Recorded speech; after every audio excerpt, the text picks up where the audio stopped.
Hello, everyone. Welcome to twitch.tv/the Onyx Path. My name is Travis. My pronouns are he and they.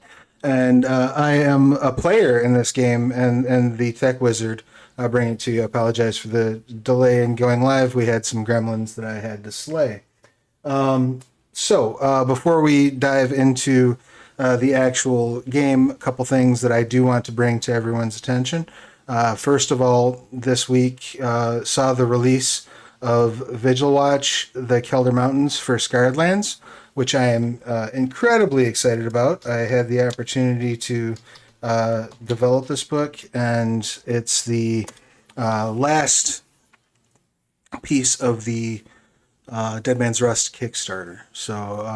It was a stretch goal book. It was very cool to be able to delve into that little area of the Scarred Lands. So if you're interested in learning about the Kelder Dwarves, the Drendali Elves, and the various magics that they both command, go check out Vigil Watch Kelder Mountains, now available in POD and PDF over at Drive Thru RPG.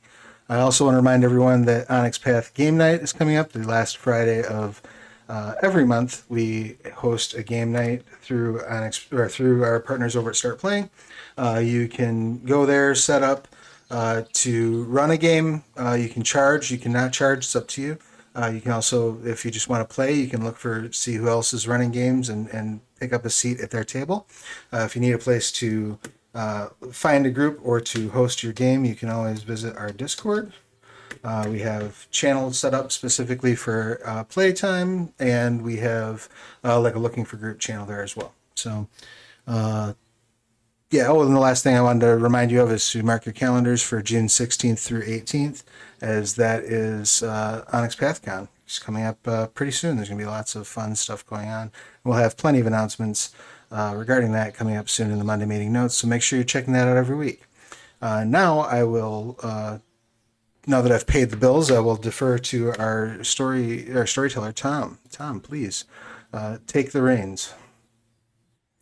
Greetings. Hello, hello. I am back. We are back.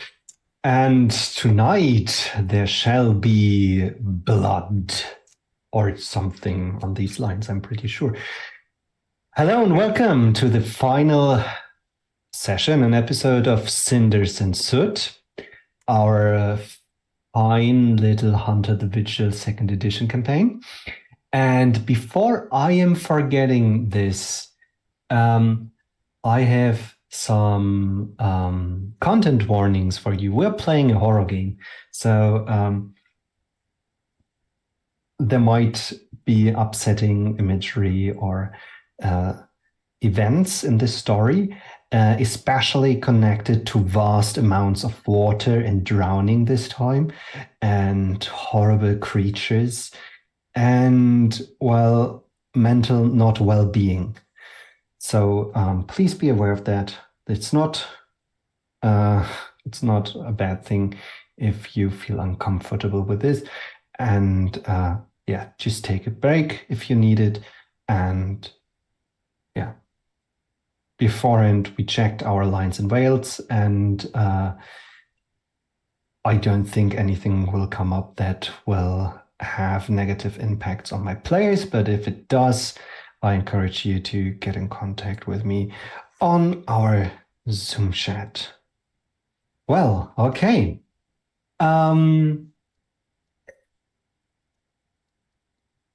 Things.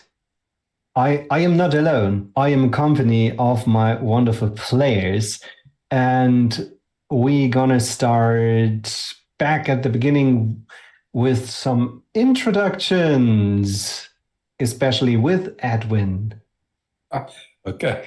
Hi, Edwin Whistles. He, him. I'm playing Barry Blackwell, aka Bass.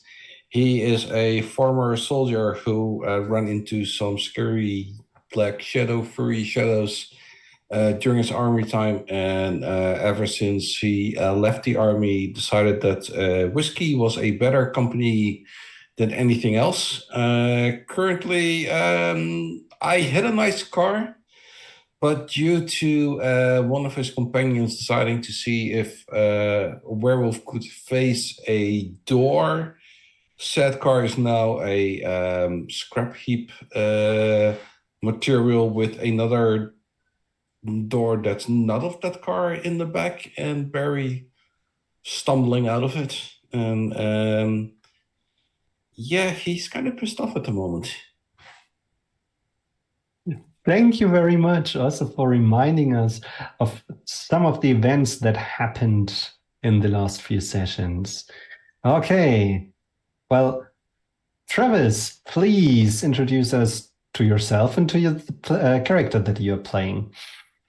Sure. I'm Travis Legg, pronouns are he, they. I am playing Julie Hansen, her pronouns are she and her. Julie is a defrocked nun. She, when confronted with supernatural, she tried to call the church's attention to it. They didn't respond with the verve that she thought they should have, so she tossed her habit aside and walked, and has been sort of struggling with that choice ever since. She has somehow managed to get us into this sit down with some werewolves at a KFC, and is not at all terrified to see how this is going to play out. Perfect. Thank you. Next up is David. Hello. Hi, I'm David, pronouns he, they, and I am playing Jack Monroe. One time he was human. Now that is debatable. He likes to eat pancakes and apparently annoy everybody by doing random stuff, and may or may not have something to do with the situation that they're in now and the cars. Yeah, he's the agent of chaos at the moment, I feel. So we'll see what happens when he runs out of pancakes. Thank you. And our wonderful Kim. Hi, my name's Kim Godwin, pronoun she, her, and I'm playing Dr. Ashley Jones. She is a pathologist, more specifically, and she has been blissfully untraumatized by the sequence of events of our campaign so far. She's spent most of the time in her lab dealing with everybody else freaking out. She has come to some very interesting conclusions about the DNA that she found at the crime scene of our dear departed Brian Fox, which she saw it mixed between a vampire blood and werewolf blood, which can only lead to bad things. But she's hoping to share notes with our newfound werewolf pack friends if they don't eat our faces first. Thank you. With our cell complete, we can delve back into our story. And as already was heavily hinted at, our characters are right now in a parking lot in front of a KFC and are talking to werewolves. Why? Because in the end, all 6 of them are probably looking for the same monster that killed several people over the course of the last few weeks, month, and that also attacked our dear Jack. After some pancakes and another bucket of food, the threat level declined a little bit, and some sort of reasonable discourse is happening right now. Of course, our lovely hunters set up a sharpshooter on the roof of a nearby petrol station in the form of Baz and his assault rifle. And at this point, everybody believes they have the upper hand. Well, let's see if we can escalate things again and derail our story further, or if we're gonna end somewhere where people can get torn up for the right reasons. So, let's return to Brine Rock City, which during daylight is just a grimy and oily place. There is a magnificent skyline somewhere in the background, but you could easily get the impression that it's hiding behind clouds and fog. And there's not one single window reflecting sunlight. Everything seems to be dusty or dirty in another way. So it's just like, just by looking at things, you might catch an infection. But you can't help it. This is the city we are living in. From this point, you can't see the giant derelict wharf in the harbor district, but it's like you can feel its presence always. It brought jobs and prosperity to the city, and with its closure, these things aren't becoming rarer, but more concentrated in the tops of the skyscrapers. But we're very much on the ground floor right now. We are in this parking lot in front of this fast food restaurant. And our players convinced the werewolves in the last minute of our last session to maybe hear them out and maybe work together. So, we are investigating the death of one person and the disappearance of another. The dead person we found is Seth Fox, and the disappeared person is Brian Fox, probably his brother. And the werewolves seem to have some interest in this disappearance as well. So, lovely players, what do you want to get out of this situation? Well, definitely comparing notes with our yet unnamed werewolves, because we didn't introduce ourselves. But to be fair, we didn't think that they were going to not murder us. So we're gonna have to convince get Baz to stand down before bad things happen to him, and try to compare notes. So maybe we can come to some sort of agreement where we can provide them the information and they can work with us instead of just murdering us, because we are very combat heavy and they're very sturdy. So them fighting the monsters would be better. And this kind of goes into what Ashley wants to do, is like do some more research, if they let her, to understand what is going on with them, what makes them different. Because it's like, well, you guys are trying to get to the bottom of this murder thing, and so are we. So maybe we don't need to all kill each other, right? We maybe work together. Besides, have chicken and pancakes put together more often. As far as it goes for Baz, he's just having his scope trained on the person that seems to be the closest to the group. Following every movement, and just the trigger is ready to be pulled in case somebody makes a wrong move. He'll let the others deal with it as is, and he's just there to Provide backup. Mm-hmm.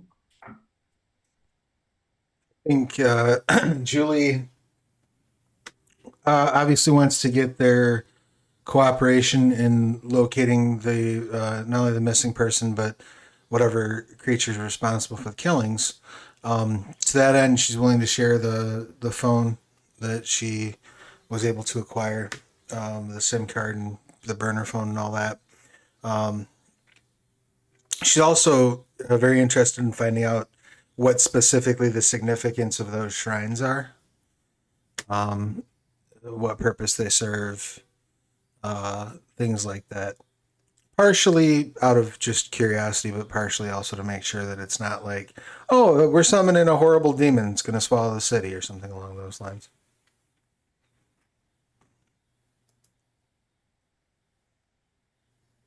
Jack is very much on board with trying to make everybody work together. He's made friends, at least he thinks he's made friends, with his new compatriots. He's kind of halfway stuck in between his actual human friends and his new werewolf companions. So he's just gonna try and convince everybody to work together, be friendly, and we can deal with these bad people, and then we can go sit down in KFC and have a big family bucket together. Can we also sing Kumbaya at that time? Sure. But Jack is also going to go, oh yeah, I completely forgot. Ashley, I've forgotten people's characters' names now. Ashley and Julie? Travis, what? Julie. Ashley, Julie. This is who I know you told me your names. Bob and Fred. This is Bob and Fred. They're amazing. They're really nice. You've seen the pancakes they gave me. It is Bob and Fred, right? Yeah? No, it isn't. Sorry. What are your names? The reasonable wolf says, well, I am Bilal. And this is Isaac. Oh yeah, I knew that. Right? Yeah. This is Bilal and Isaac. They're really nice people. Really nice. It's a pleasure to formally meet you. Yeah, what can we? What should our next steps be, or do we want to hash all this out sitting here? I mean, the company's good, the weather's as good as it gets here, I suppose, and the chicken's nice. So, or do we want to move to somewhere a little bit more private?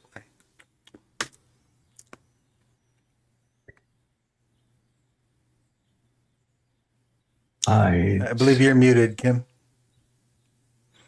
Yeah, sorry. We should probably go somewhere a little bit more private. This is not the best environment for these sorts of conversations. Yes, I think so too. We have a nice place not too far away. Excellent. So we'll follow you. You want to give me the address? Follow us. I'll shoot a text to Baz. We're heading to another location. Things seem peaceful. Stand down for the moment. And then I'll also just straight up ask Bilal, I guess. We have another associate. Would you permit us a little time to collect them? Make it quick. Can do. You'll get a quick text message saying, okay, heading your way. And he'll just pack everything up, slides down the stairs in with a large duffel bag. A few minutes later, we'll join the rest of the group. While we're waiting on his arrival, I'll also text the various people I dispatched across town and tell them to go ahead and stand down and head out, and thanks for their help. And we'll talk more soon. All the people that were stationed at the various shrines. Yes, as a reassurance. You get one or two messages, one or two responses saying, well, okay, all right, and wishing you a nice day. Awesome. And soon you move.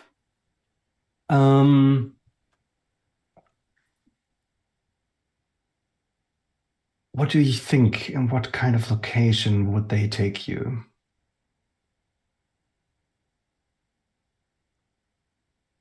Well, they have a lot of presence on the harbor, right? Yeah. So I would assume they have something wherever they stage from there. Maybe like They probably have like some sort of boathouse or something out there. Yeah. I don't think they're going to take us to the graveyard. That just seemed to be right. They have a nice building, or it has been nice in the past. It is a boathouse, and it has a crane and the machinery to load coal and water onto a small ship as well. But it's all run down at this point. But it has been nice, very nice. The windows have been boarded up. You can still see some of the glass on the ground, and they have installed thick metal doors, and the electricity workings around the building are much better than the rest of the material. So there might be cameras as well. Can't see any. They open the door, and you have this large room. This is separated into two parts. One half has an even floor, and there's some assembled sofas and a table, fridge, and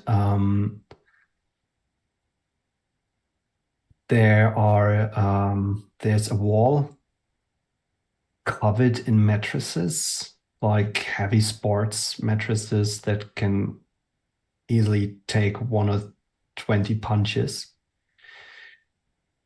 But also there's a large area that's just filled with sand, like very nice, clean, fine grained sand that you could sit on or just lay down to rest or anything like that.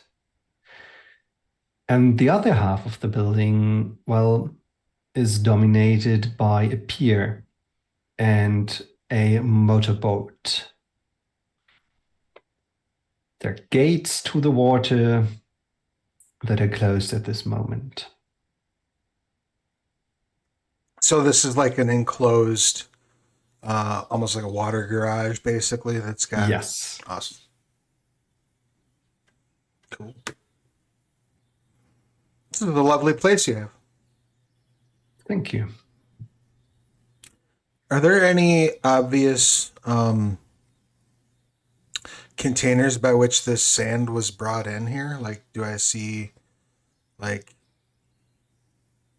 boxes or barrels or something nearby there, or is it just kind of sitting out like it's always been there kind of thing? It wasn't transported here recently, so they probably got rid of the containers. I mean, I'll probably look at it a bit, but probably not verbalize any questions about it. So much as just, huh, that's weird.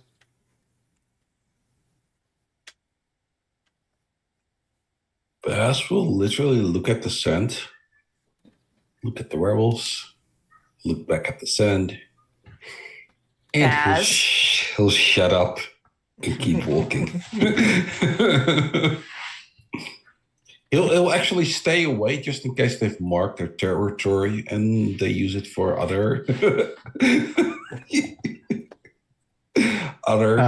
fun moments. But yeah, no, he'll say nothing. Actually, Bilal is taking off his shoes and walking barefooted through the sand. So No. It's not being used in that way, Baz. It's not. Nope. But so Baz will actually not take off. So do we have to go through the sand as well to sit down, or you don't have to?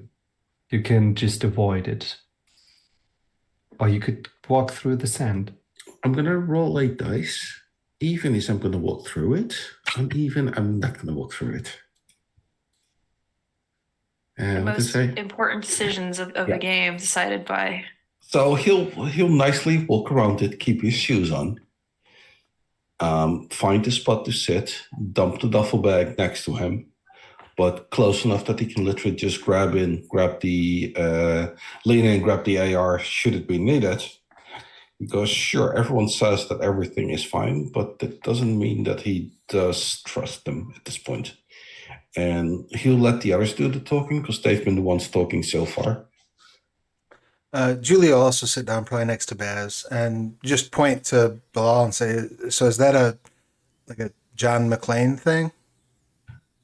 What? John McClane, Die Hard, take off your shoes and make fists with your toes. Is it stress management? I'm intrigued. It serves several purposes. It is a tool for meditation and self-reflection. It's grounding. And sometimes it's just very nice to lie down. It's just feels good. You should try. Oh, I hate saying it gets in everything. I heard that. Jack takes his shoes off and shoes and socks off and puts them to the side and follows Bilal and just goes, yeah, sand between your toes. Bit pretty. Yeah. Ashley's gonna play along because they're being good hosts, and we're trying to build bridges. So she's going to take off her shoes and follow along through the sand. She already squashed the litter box question, but we've gotten an answer. So, but yeah, she's gonna walk along and she's gonna take a seat somewhere. Yeah. Isaac actually avoids the sand. He's also not taking off his shoes and walking around it. Does the sand go up to the edge of the water, or is it just a pile in the middle of this place? Is it a beach in a way? Basically, Jack wants to pedal his feet. Yeah, I was thinking probably Bilal envisioned it to not be a beach, but somebody decided it has to become one. So yeah. Yeah, Jack rolls up the bottom of his jeans and paddles in the water. Yeah. Nice and cool. Nice, refreshing. Jack, you know that they got flesh-eating parasites here in the water, right? I've already been for a swim in it. I'm sure just putting my feet in is Yeah, not but do you know how you looked when you were dragged out? Like a wet cat? Look at me now. I'm fine now. Like I'm just, There I'm just no- built strong. Okay. There are no parasites here, says Isaac. How do you know? We drove the knot. We tend to protect our territory. So you're into clean living.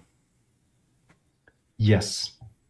And is that what those shrines are about then? Is driving away parasites? In a way, yes. It's very difficult here. We would like to be more effective in this regards, but it's what we can do. It works well on the water here, since this is Well, a safe place. Not to get our cart in front of too many horses, but maybe there's some way that we can help once this is all resolved. I obviously need to have a little bit of a better understanding of how that stuff works, but I would be. Seems like a noble enough cause. I'd be willing to certainly learn about it. We should see how things turn out in this one, and then we can have further talks.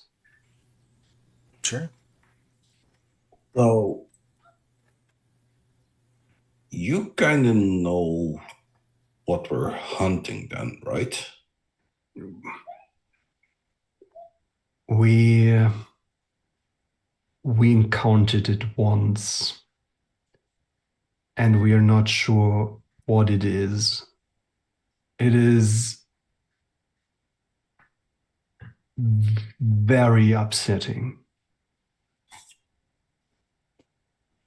Upsetting in And- like a brutally violent way, or upsetting in like a fundamental spiritual way? Yes, just yes. So all of the Um, above. Okay.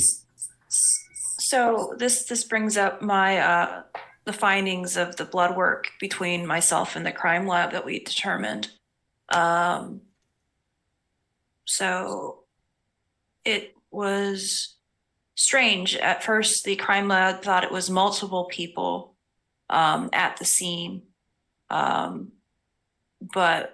looking at the sample a little bit more closely, it's one person with multiple markers. I have a sample from, for lack of a more technical term, a vampire we encountered much earlier on, and it had markers for that as well as something else related to the brown fur. I'm not sure what to call you. That isn't, I don't know if the term's offensive or not, but I assume werewolf. But I don't know what else is in that sample. It's just a lot of things I'm not familiar with. You may call us Guru. Garrett. Wait, so what you're telling me is that sample is a vampire werewolf? Among other things, there's lots of different markers, so it's really things that aren't together. I wasn't able to parse out, like there was notice the human and then guru, I guess, and then vampire. I compared it to a prior patient sample. Well, maybe we can swing by the church and get a couple of super soakers full of holy water. I don't think that actually works that way. Well, and it won't with that attitude. Hey, and else, This isn't Bordello of blood. Hey, and else we're gonna have a very, very smelly vampire? Um, You Or think some mixing wolf. garlic and chocolate together would work? I'm sure we can go to a supermarket. You just want chocolate, Jack. David. Jack, yes, sorry. I'm so Tom. sorry. I am so sorry. I don't. They're just throwing out ideas. They don't. How do you Yes. how do you? I know it's kind of awkward because we're not a part of your group, really. But how do you normally deal with these sorts of things? I don't know how common this is. This is the first time I've ever seen anything like this. Well, we stick to our territory. We don't move outside of its bonds. Because in this city, if you want to survive, you stay on your turf. And you send a very clear message to whoever enters that they are not welcomed. Is that why I received that door in the back of my car? That was the clear message that we were not welcome? That was probably a thank you that you tried to run me over. Oh, no, wait. I didn't throw any doors. Isaac threw a door. Because you ran him over into a wall. Yes. Oh, we missed you. You missed me, yes. And I can tell you that was a good thing. And then just the door kind of got unhinged as we drove past your friend. Just pass. Let's We can we just leave the car? Look, I'm missing a car door and I haven't even brought it up. So can we just Insurance! leave the car? Insurance! Do you think I have insurance on a, I on a do. 1978 Baz has Gremlin? your car door. Baz Oh. has the car door. You're not missing it. We know exactly where it is. It's buried in Baz's car. Baz's car is buried in a wall. Oh, Get your door back if you want. well, But I think we've got bigger problems to deal with. I'm glad that us working together has already been fruitful in solving mysteries. So I'm so sorry. This has been a very stressful few days for us too. then would it stand to reason then that we could try to maybe corral this thing into your territory to make it easier to deal with?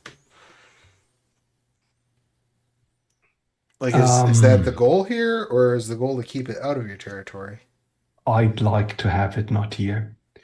Actually, can we go one step back? Did either one of you hit Jack a few days ago on the back of his head? No, I think So you Yeah, didn't it was- do this to me. no. We saw the attack. That's when we saw the thing. You saw me be attacked. I'll leave it at that. So, would we be able to use Jack as bait and lure him out? Just spitballing here. Probably. Thing Oh. is,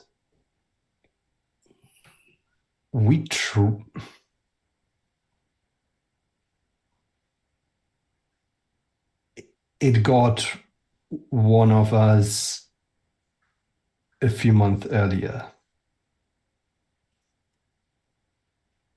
And as it seems, they didn't stand a chance. Now it got Brian as well. Brian was one of you guys? Yes. Well, it's a good thing you've got the Avengers on your side now. What? What? Calm down, Thor. Calm down, Thor. What? You might be overselling us a little bit, Baz. Just a tad. I don't have that sort of budget. Yeah, I think, yeah, these people, your friends have, I'm guessing they've been caught by themselves out in the open. Whereas if we lay a trap, I taunt the thing. I'm very good at annoying people. We bring it into a very specific controlled place where everybody is waiting for it. And then you guys are obviously quite strong compared to us and fast compared to us. But Baz has some toys that might be effective. I'm sure we can come up with something where no one is facing this thing alone. I would again reiterate the Super Soakers full of holy water plan. Just saying. I'm all for it, but super soakers don't have the reach if we need to hit them from afar. Just saying. Wonder how hard it is to bless a fire truck. I don't know. I never We can- tried before. We can steal one. Well, just I the don't think you can- the pressure from a fire hose anyway. But I don't think you can bless something you stole. Like that seems. you could. How about I steal it? Therefore, you've not done the crime. Oh, sure. But That- hold does that on, hold work? on, hold on. What is going on with what's happening to Jack? Is what, because he was really messed up the other night, and he's almost all completely healed up. It's accelerated, and this is abnormal. So like I don't. Is this a permanent thing? Did something happen? Does someone sprinkle? Like, I'm being ignorant because I don't know. Like, An Avenger. He What if shakes well, his but head. we don't know what's going on with Jack. If this is a permanent thing, or We got an idea. Throw it out. Jack is probably becoming part of a pack. how does Jack? that work? He's like not a. Is it like a like an X-Men thing where you hit puberty and weird stuff, hair sprouts everywhere? What is it like in the movies where it's a bite? How does this happen? I would say it's probably a little late for puberty, right? Like, I mean, how old's Jack? Midlife crisis? that's a trigger. Midlife crisis. It's never too Jack's late in his for mid-20s, so It's never too late to have a happy childhood. It's never too late to find your inner wolf. Hold up. Say that again. That's It's never too late to find your inner wolf. I'm going to write but- that down, and I'm also going to embroider that on a throw pillow because that is beautiful. Jack just goes woof. Yeah. The thing is, it's probably with you for a long time and it's dormant before it's showing up, so I can't really tell you.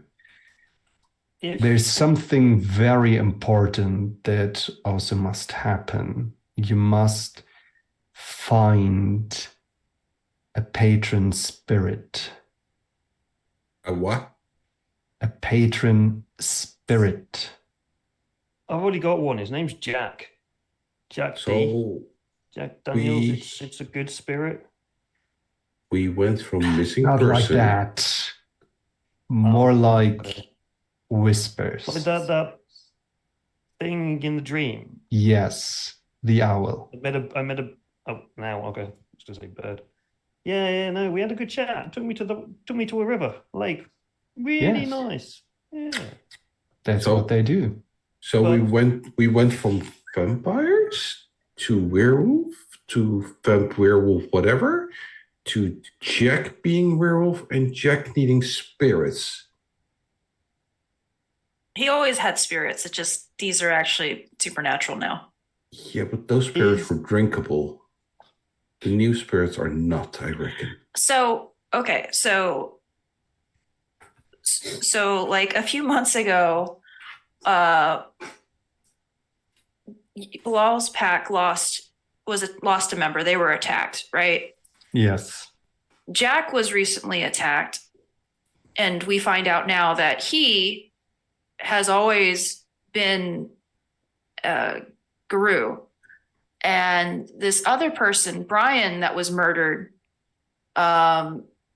with that weird symbol that weird symbol that was found, was also a werewolf, but there was some other weird markers going on too. So so we have 3 victims here that are all supernatural. Specifically, they're Guru. So we have a pattern, a profile. So it's specifically hunting Guru for whatever reason. And this is the moment for Baz and Jack to chime in. They know that another victim was a pyromancer. Oh yeah. Yeah, I'm not, just to point out, I'm not what these people are. Yes, you are. I beg to differ, because I hunt these. They don't hunt their own kind. But anyway, enough of that. Didn't we see something about flamey people? Yeah, there was Well, some wasn't it? sort It's of. not just woofers. Yeah, it looks like it's hunting supernaturals that it can get its hands on. So it needs, well, if it's a vampire, is it too much of a stretch to assume that maybe, like, a regular vampire just needs to feed on regular people, right? But maybe if this is a supernatural, if it's a magic vampire, it needs to feed on magic people, right? Magic vampire, half werewolf. What is this place coming to? One third pyromancer, 1/3 vampire, 1/3 werewolf. So we throw it in the lake. That'll put the fires out. But sister, you believe in God. That's supernatural. Therefore, you must be supernatural, right? I don't think it works that way. Yeah, my ex got all the supernatural stuff in the divorce.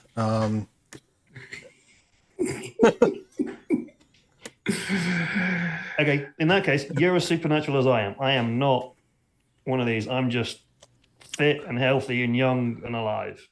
I'm sore and limping from like watching y'all get into a car accident a couple days ago. You're fine. There is something not normal about you. I mean that in the nicest way. But I think we all know what you mean there, sister. I mean, sure. I got out of the car accident with a few scratches and bruises, but I saw one of those to hold you up and nearly choke you to death, and kind of violently throw you around, and you are literally sitting here like you just came from a spa retreat. The sand is a nice touch, though. It's calming. It is a nice thing. It's quite calming. Look at how he's kicking in the water. He's calm. This is the calmest we've seen him, actually. And wasn't it also the case? Yeah, but wasn't it also the case? Jack, wasn't it also the case that somebody smacked you on the back of the head, dumped you in the water, and within 1 or 2 days you were like, yeah, no, I'm done with the hospital. Release me. That's because Ashley's like the most amazing doctor. There's only so much that can do. I don't have magic healing powers, which I'm not sure how to take that. But in your professional opinion, Ashley, was Jack's healing normal? No, absolutely not. He has things that should have taken months to heal. It's not normal for someone to like wake up with their face half ripped off, and then like to start ripping things out of their arms and like take off running, and surviving that sort of car accident with that much wreckage, and other things. And then like he's almost completely healed. Like this, whatever happened 6 months ago, and not like 2 days ago. This is really abnormal. It's people don't normally just magically just start healing faster. Like there's so much to be said about having a fast metabolism and just having like a high white blood count, blood cell count, but all this other stuff, this is really abnormal. Like, there's something we can check this. This is Bilal? you What is are that? above average. If you don't want to say that you're different or weird, you're way above the average. You're like at the top of that bell curve. So much Of so what? that it is different and weird. We know that. But We're Bilal, trying not Isaac, to other him right now. Like this is a very fragile time. do you guys heal really quickly? Yes. We heal Shit. very quickly. And this is perfectly natural. I was going to say, can we test it out on him? Yeah, No, no, put things away. we are That's- not here no. to do experimentations on each other. Well, he needs to. We need to prove to him that he is special. He doesn't He- believe us. Yeah, but there's several ways to learn something. And I think it's all right if Jack is giving the pace for this. Ashley, you can take my blood. You can run your tests. But let's deal with the bigger problem. Yeah. So you're going to be the bait. That's given. We'll be there together with our new friends. Right? Well, right, Isaac? Yeah, the thing. We have never before encountered it with more than one person. It is very likely that it can sense its potential prey. So we would need a way to block ourselves. Are we getting ahead of ourselves? How do we even know where to, like, we can put bait on a fishing hook, but it doesn't matter if we cast it in the wrong part of the river, right? Like, do we even know where to How set about up? where I was attacked? It's So been there. well, yeah, Maybe we there can again. mark. So what we can do is, Bilal, if you can mark out your territory on a map. Let's say I have a phone.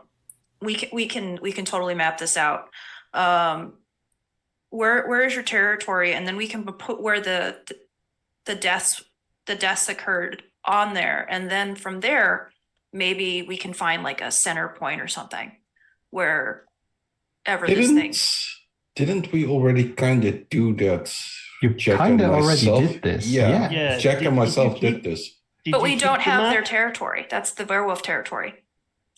Yeah, Yeah, I but mean, you but know where in- the murders were? Yeah, because Jack will literally rip out a map and he'll throw it on the table and start unfolding it, and then you'll see the little dots of murder, lines drawn towards the middle and stuff like that, and all little notes scribbling up like supernatural, pyromancer, Brian, those kind of things, all already written out. So he was like, feel free to point out where your territory is.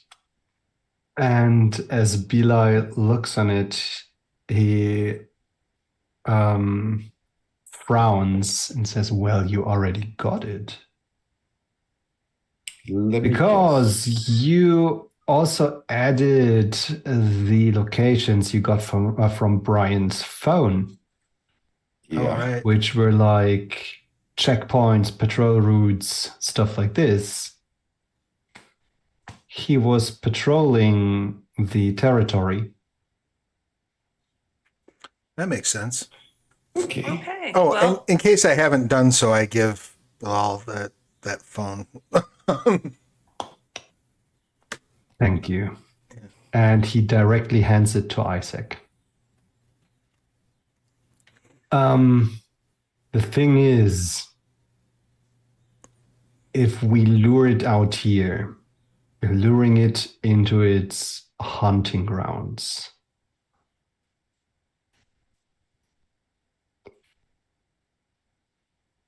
And I don't know how it senses us. it might be an idea to find its nest and confront it there. Do we have Well, any leads to go on as to where it might be nesting? I've always been a fan of those detective shows, and they always say X marks the spot. So kind of where the lines are crossing, that might be close to his lair. At least that's what TV shows always say. They also say, if you watch certain TV programs, the supernatural ones, the bases are usually that's their home ground. That's where they are comfortable. That's the ground that they know.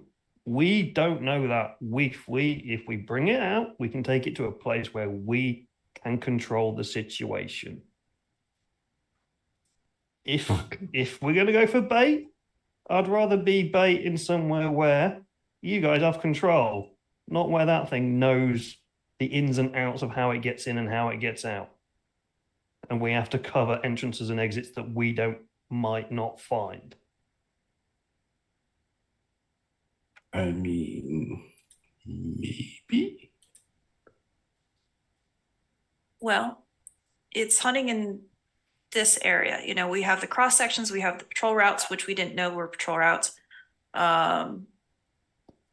So it's probably, well, if it's in that area, then if it's a matter of distance between us or between like supernatural things and or people in that area, like dancing around or something, I don't know.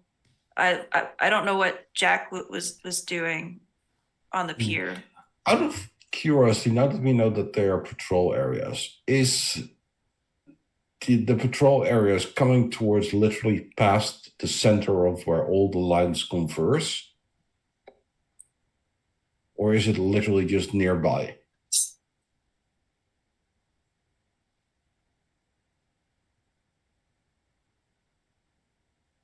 The lines connected with each other in the water, more or less. And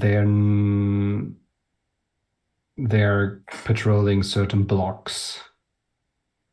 So Is it then kind of, sort of, almost safe to say that his hunting ground is the harbor? yes, pretty sure. How deep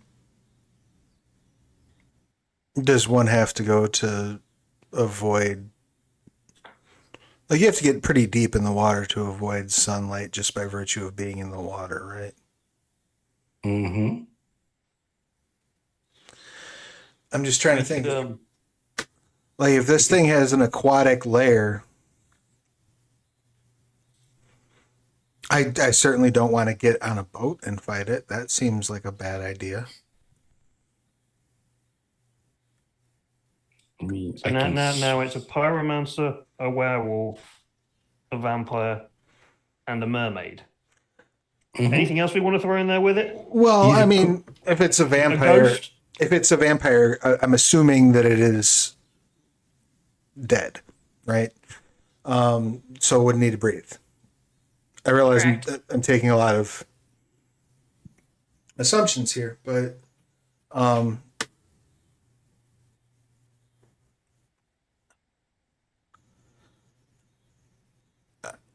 The patient, my patient that died, she was able to walk around in the sunlight, but she was very anemic, very lethargic. She had to drink blood. It was an addiction for her.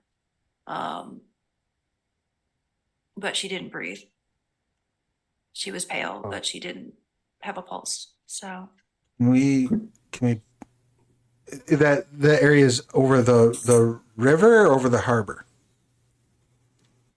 the harbor. So there Maybe. might be something under. There's lots of things that someone could hide under around the harbor, right? There's pipes, there's docks. Sure. be like There's probably some caves or something. There's storm probably road sewers, buildings. stuff like Yeah. that. I wonder. So we know that this thing has been hunting pyromancers specifically as well. Most things that are alive don't like being burnt alive. And a really nice, easy way to get rid of a corpse is to burn it. So is it hunting pyromancers because they are the things that can kill it? Do we need to burn this thing alive? Or undead? Do we need to burn it undead? I'm burning. Can we not take it into a building and set a building on fire?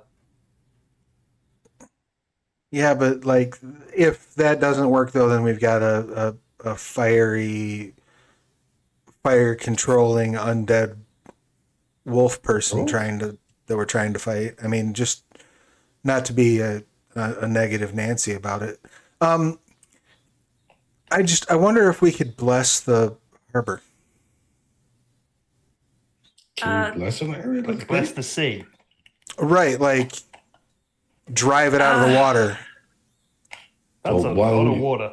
While you're at it, can you walk through water as well, like Moses did, or?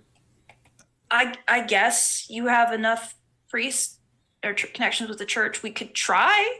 I think if you get enough priests involved, we could give it a go. I don't know how big the vessel, what the limit of blessing holy water is. If it's just limited to like that tiny, how many gallons you can bless at a time. I don't think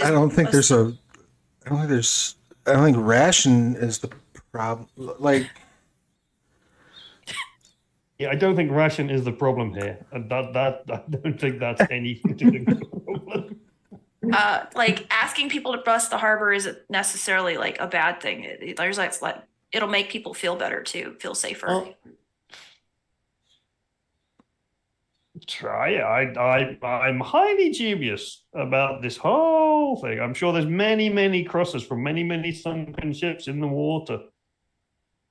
And that water is not clean, even if the blessing's a real thing.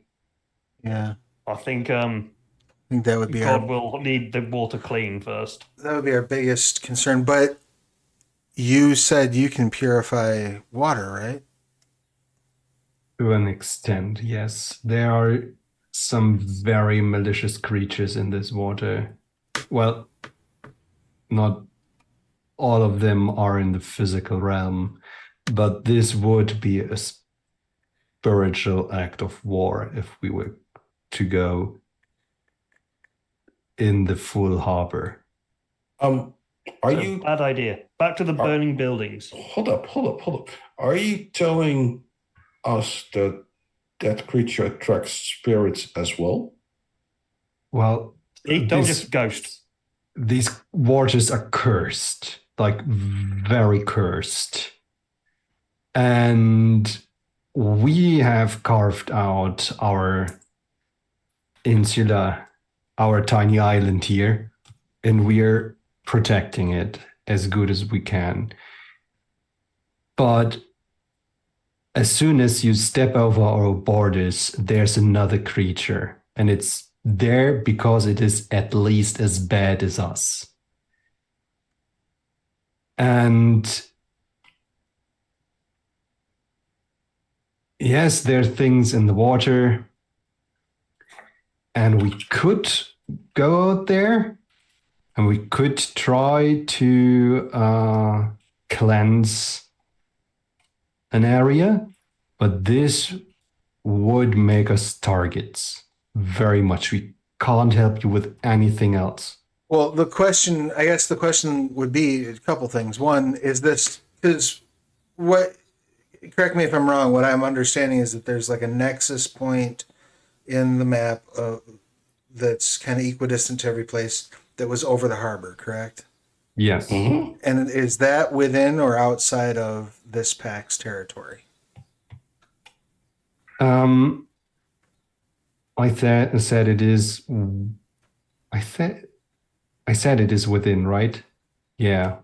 So I can't go back on this one. Yeah. So it is within the borders. Okay. So theoretically, we're in a place that's already under your protection, right? Yeah. So, I mean, is that going to, you know better than I do, is that going to kick up a stink in the spirit world If No, it's not. But it's also not the same as cleansing the whole harbor, because that was something we were talking about. Are we certain that it lives in the water? If you say that there are other creatures that live in the water, do we think it actually is then living in the water and pissing off these creatures as well? Do you two know of any other creatures that have been attacked by this thing? Or is it only attacking creatures on the land? Because if it's only attacking creatures on the land, it's unlikely to be in the water. I think this whole water thing's looking for it in there is an absolute waste of time. a wash, you might say? It's paddling his feet. Actually, Brian was investigating this path and hadn't a chance to tell us about it. So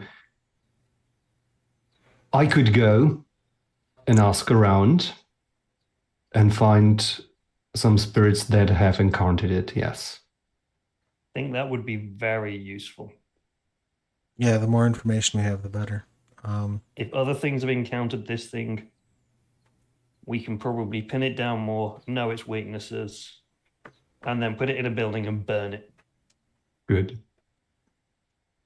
Are we sure Jack is not the pyromancer? Pyromaniac, maybe, but yeah. those are two different things. He Sure. can I make got my flame spirit appear in to his keep me hands, up, but and I I'm got pretty my sure he's spirit to hiding keep me a Zippo. I mean, you could be both, I suppose. There's nothing precluding. Yeah. It feels like the world's worst SAT question.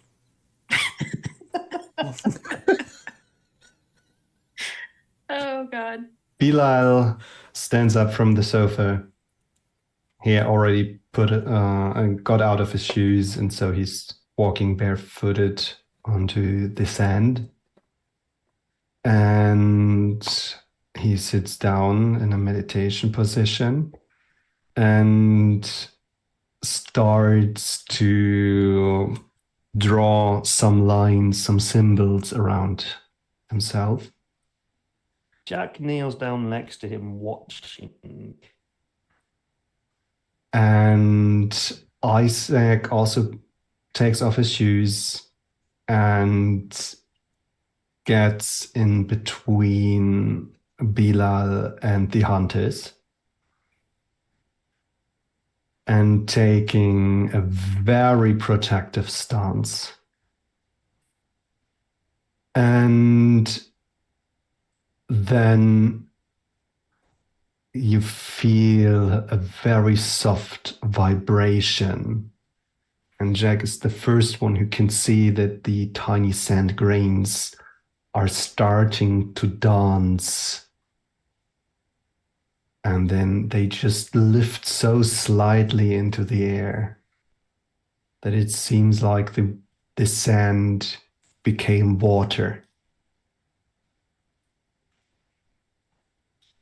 And the air leaves Bilal's lung with a long, long sigh. And we are going on a break. Awesome. Good timing. Cool. If you're watching us live, hang out. We will be back in about 10 minutes or so. If you're watching this on a VOD, just fast forward until you see our beautiful faces again, and then we will be back for your enjoyment. Everybody hang tight, and we'll see you again real soon.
Hello, everyone. Welcome back to twitch.tv/the Onyx Path. I am going to hand the reins back over to our storyteller, Tom. Thank you. There is a very uneasy silence, only broken by the splashing of the water against the walls in the boat house and Isaac's very audible breathing as he eyes everyone in the room. And if anyone was just to make the slightest move towards the meditating Bilal, they would encounter big problems. So there's just this tension. And then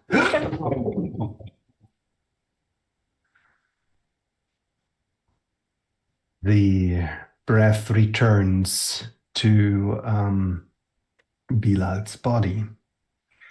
And he opens his eyes and suddenly you can see a little bit of fatigue on his face.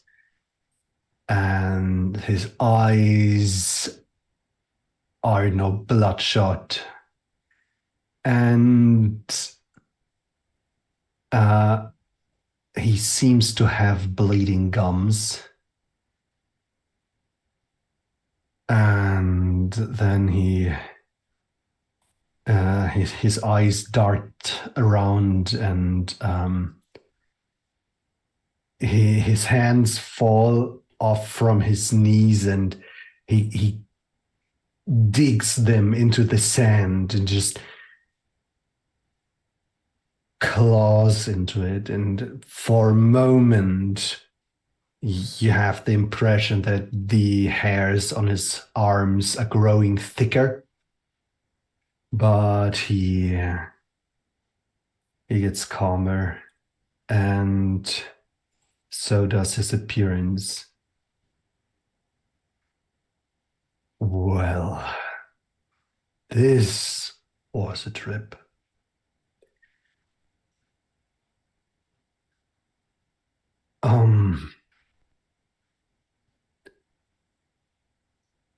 I found a dead space.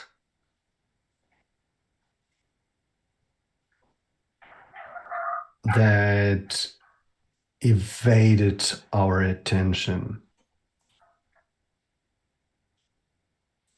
And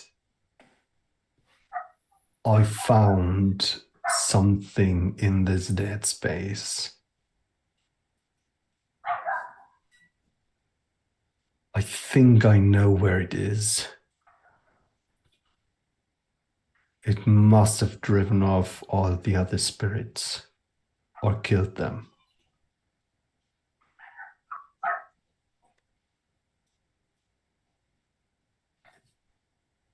Bass will literally grab the map. Here. Yeah. And he rubs off the sand from his hands.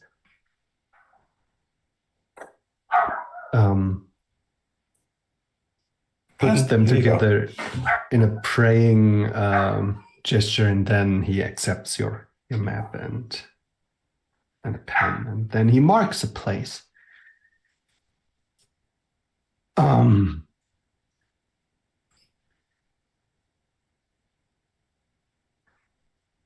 This is very, very concerning.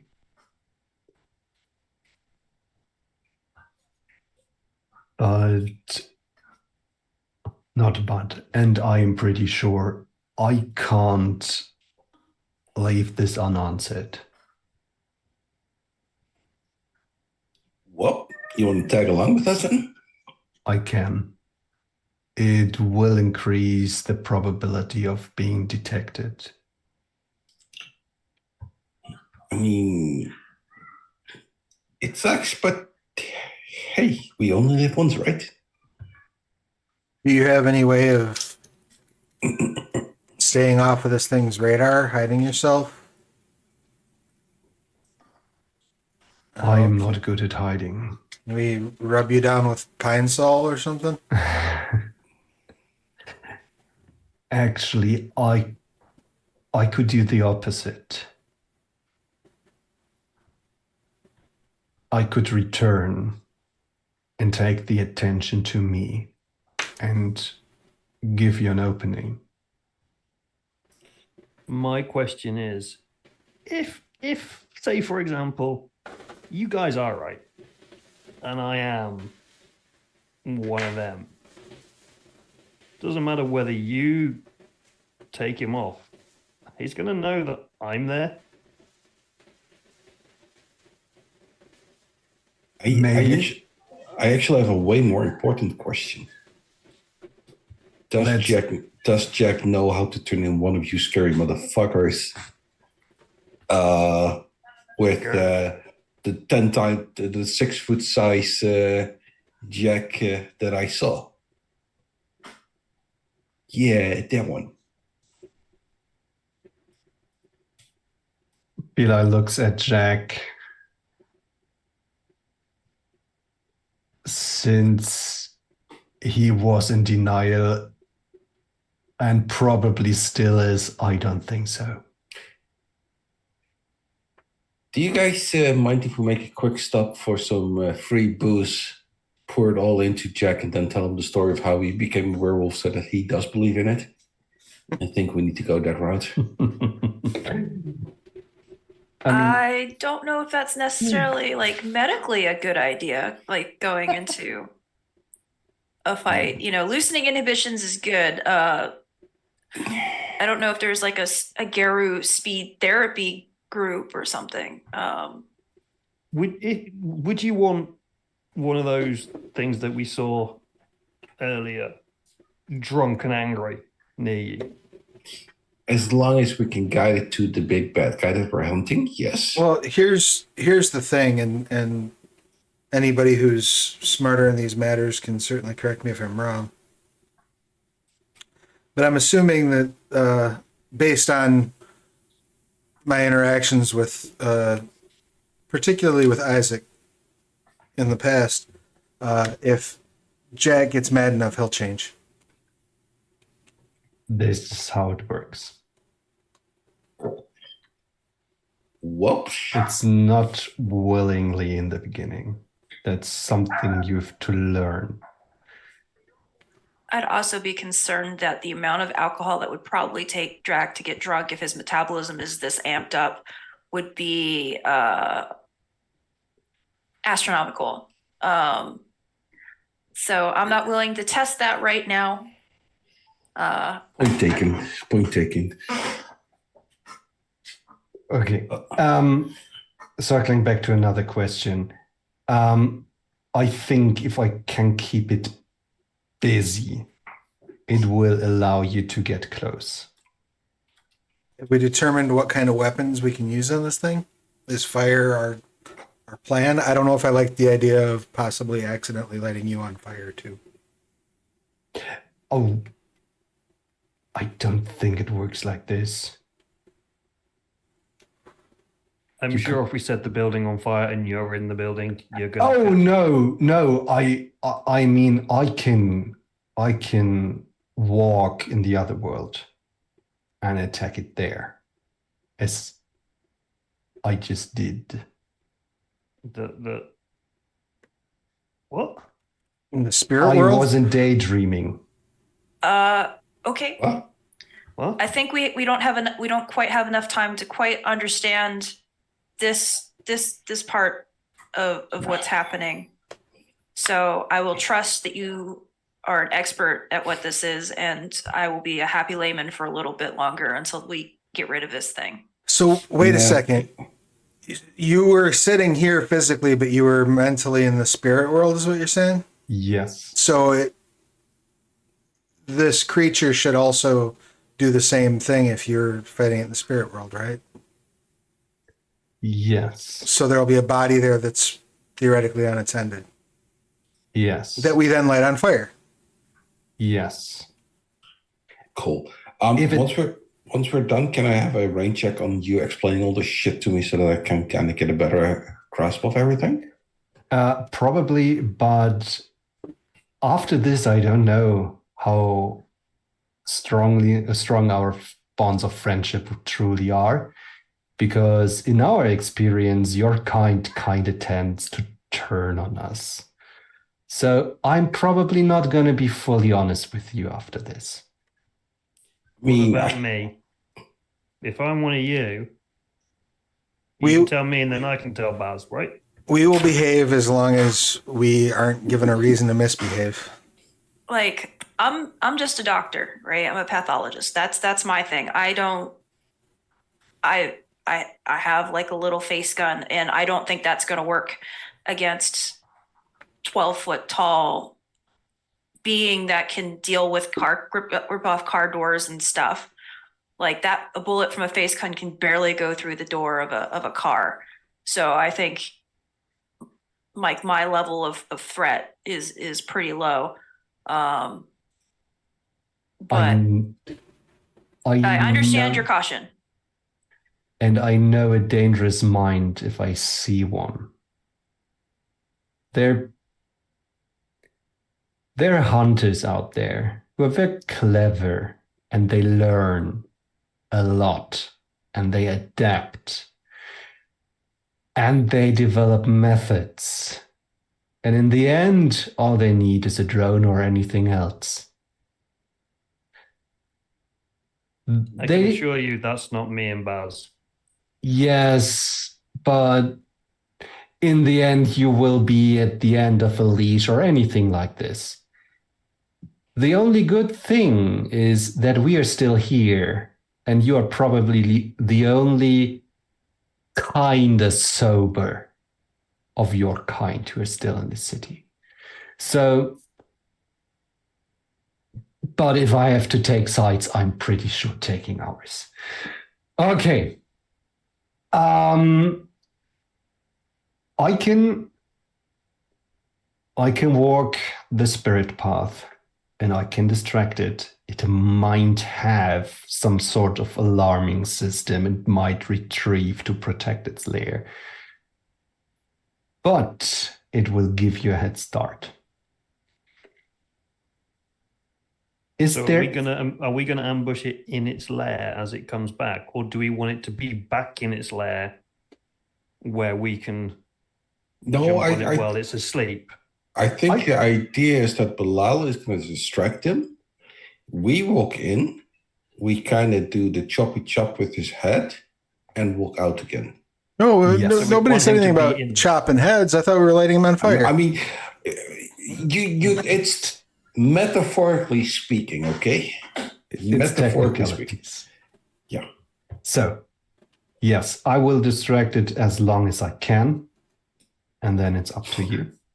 Do you We'll need give you a anything? message when we're nearby. That's when you can start the distraction, so you don't have to spend too long doing it.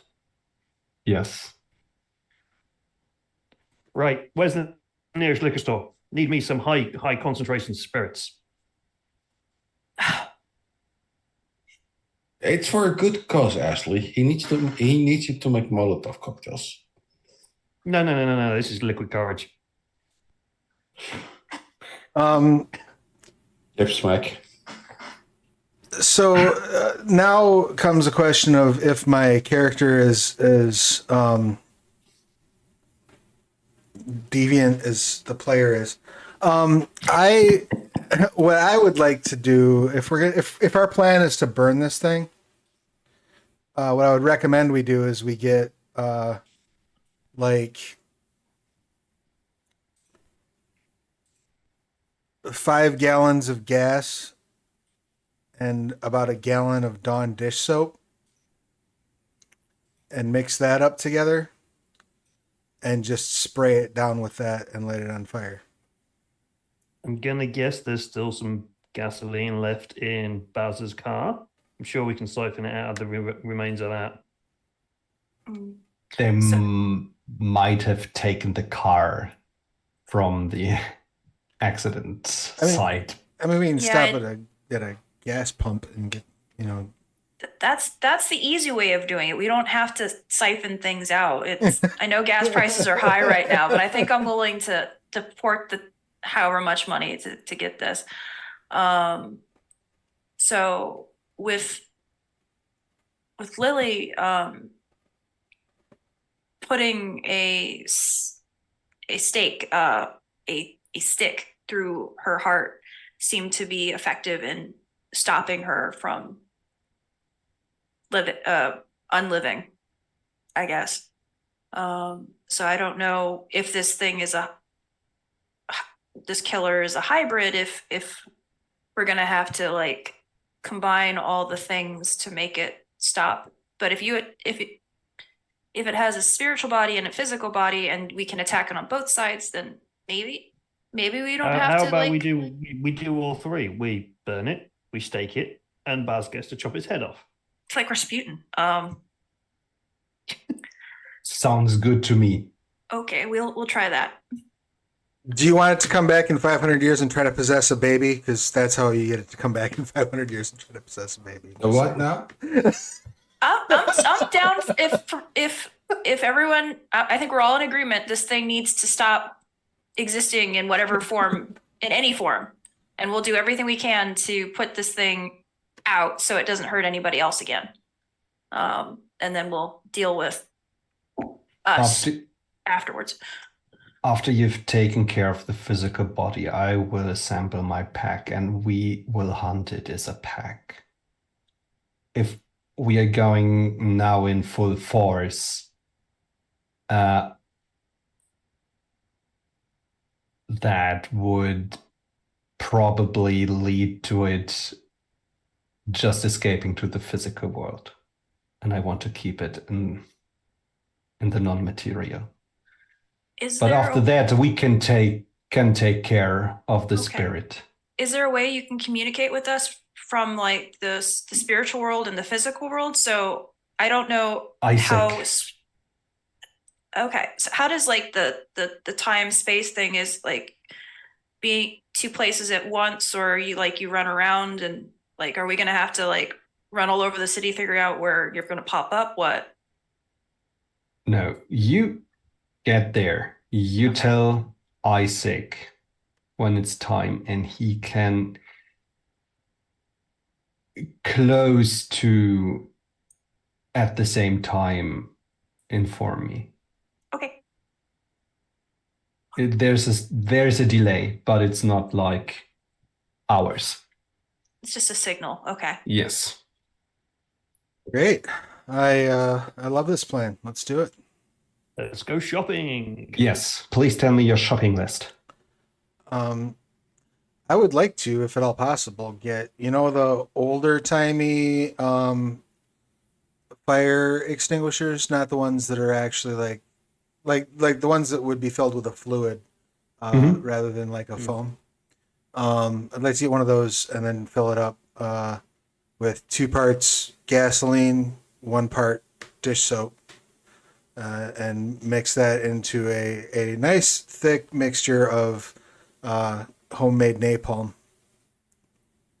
And then, like any good kid who has seen the Lost Boys, I'm going to stop by the church and fill up a couple of squirt guns with holy water just to be on the safe side. To be double on the safe side, going to get a load of bags of salt as well. Get some brick dust too. Just get all the bases covered. Silver bullets? Do you have do we have time to? I didn't think we're going up against a werewolf. I didn't even prepare for this. So we need a fence. We can take the stakes out. I don't think silver nitrate actually has silver in it, but thinking going to weird places. Not in that way. So jewelry. We have time for smelting, I guess. At that point, we just do like the slingshot sort of. It's fine. I'll just use the bullets. It's fine. So I Or was we can just steal a thinking that silver she cross could from probably somewhere get and- some sedative, Mm-hmm. and then we could. Yeah, why don't She's we gonna- just shoot it with a bunch of tranquilizers? As I said, Yeah, chocolate. Come on. If we get chocolate, I'm gonna eat it. Just to spite you, Jack. we'll get comfort chocolate anyway. Okay, we'll just. But okay, so I'll deal with the consequences of that anyway. So we'll, Ashley will get some tranquilizer. Everyone else is getting gearing up for themselves. If Jack or Baz is just going to use bullets, Jack is getting grain alcohol and rags. So that's pretty. He's the easiest one, and he just has to make trips to several different liquor stores, or just have a big enough. Actually, no. I think they'll sell him as much alcohol as he's willing to pay for. And if they tell him no, he'll just go to the next liquor store. You find a shop owned by a German, there's no limit. Also, he may be quite good at not paying for things. This is also right. So you get a 5-finger discount. I don't Yeah, think that's you why can he's only steal got one that hand. many in one go. Don't I worry. bet. Don't worry. Jack can distract, and I'll stuff everything in my bag. Oh God. No. You do the distraction. Jack is the one who's very good at not being seen while he's stealing stuff. But either way, Okay. we have our shopping list of questionable items. Fire. Yeah, we also want a load of matches and lighters and things that actually set things on fire with, not just the fuel. And getting Okay. gas. Yeah. Oh, and a can of Aquanet, What? like hairspray, like. Oh. Okay. Okay, that's an easy one. Like just Spray, deodorant. in case we need to, spray it down and then want to light it from a distance. Yeah. Okay. Do you have any items of personal protection? Like I heard there is a assault rifle. Mhm. Any other guns? Ashley just has a face gun. Yeah, he can give out the calls to Ashley as well. Don't break your wrist. I'm not really hoping that I'm going to get close enough to actually for this thing to work, but No, I know. I've got the squirt guns, the napalm sprayer, a bunch of lighters and hairspray. That's probably. Oh, and my ring. Yeah. Jack is just very good at improvising weapons as well. So Great. doesn't Okay. own any, but Molotov cocktails for the win. Okay. Great. So, time passes. You took quite the shopping tour, and you return to the boathouse because there's a motorboat that you could actually use. And as you return, the place has changed. The sand has been arranged in new ways, and it kind of resembles a landscape right now with dunes and a waterfront and stuff like this. It's like a very large sandcastle, but as a diorama. And in so many places, there are tiny signets placed, and it smells of the word that I missed the last time already.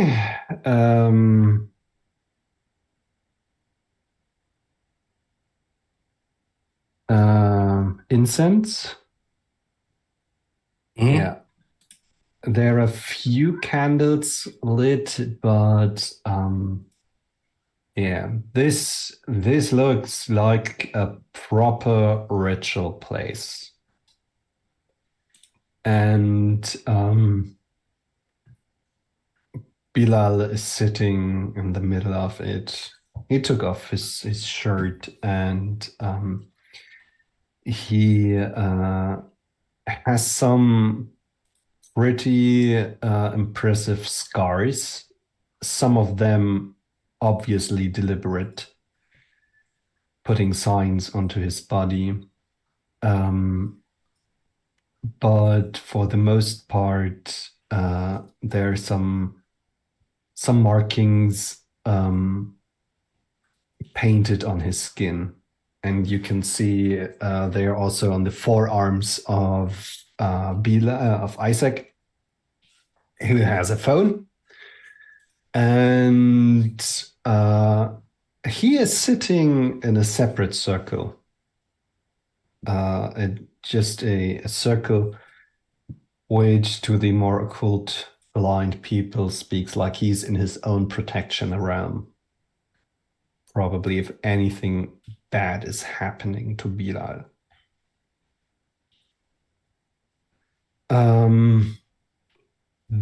You also see some chains that are locked into the ground and easy to access for Isaac, but they are not connected to anyone yet.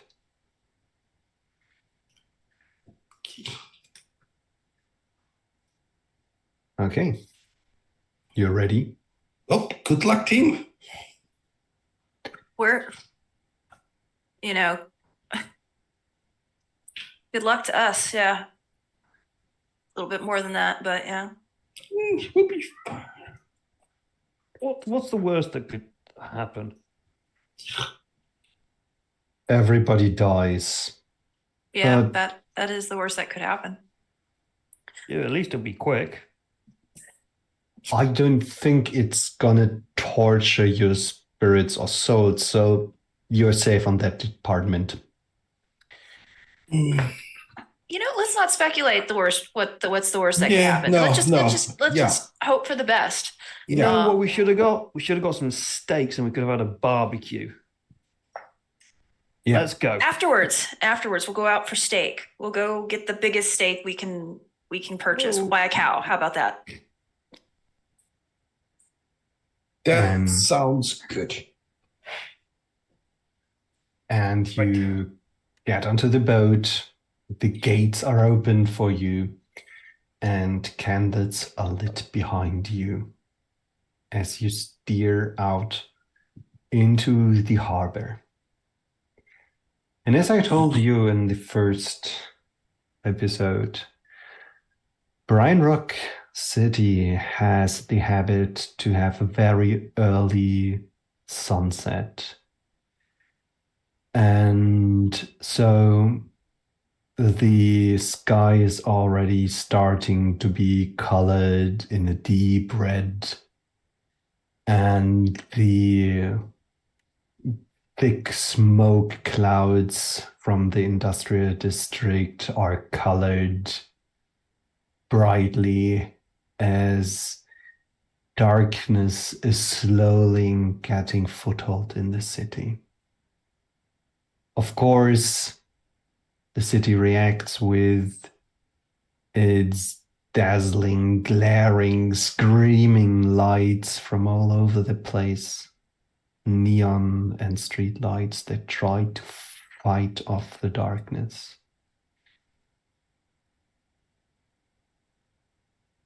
And you're getting out there.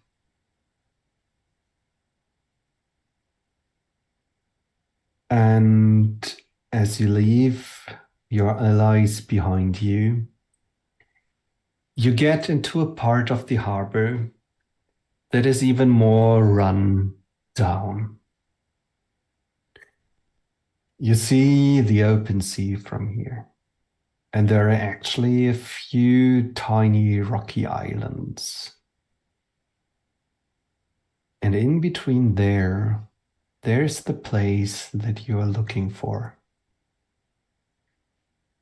And as you close in on it, you notice a shape in the water, a large one. And finally, you can see that it is a ship. A ship that that's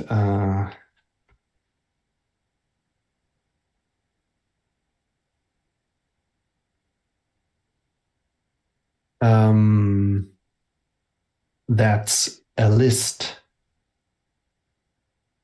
It's not 100% floating anymore. It's leaning to one side, and you can see that the paint job is already coming off. It was formerly whitish, had some blue lines on it. The bridge is in a tower, and there's some storage containers on the top deck. It seems lost.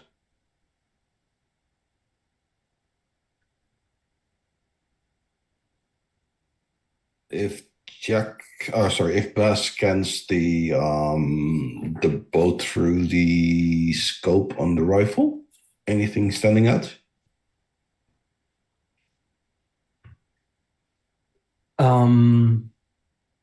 You can see that there's a door leading into the bridge tower and probably beneath the deck. And you can see there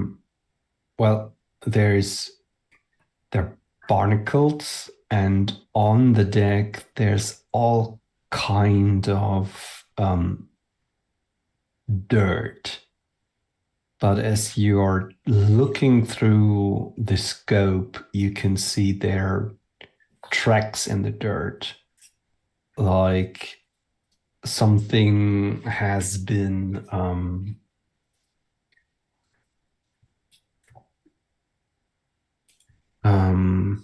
dragged across it to the door.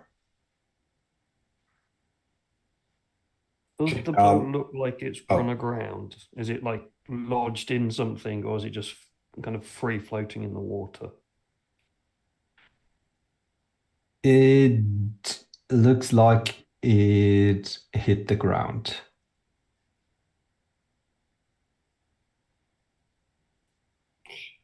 Jack kind of starts to giving signals with hand symbols and then just stops, realizing that the other three have no clue what he's doing besides finger pointing and God knows what else. He'll just turn around and explain. He wants us to throw a fastball.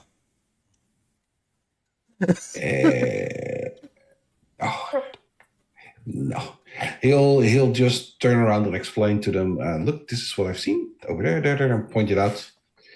If somebody wants to watch through the scope of the assault rifle, who puts the safety on, hands it over to them.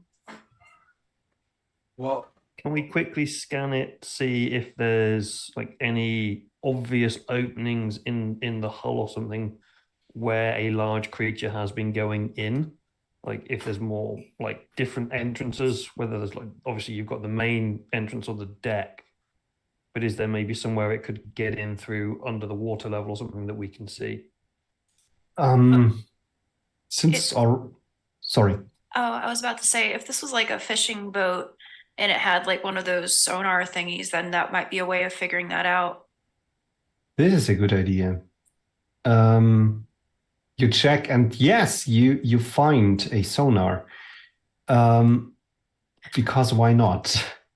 And do we want to do a dice roll? I think we want to do a dice roll. To see if we can figure out how to use this fishing device. Yes. I think that's fair.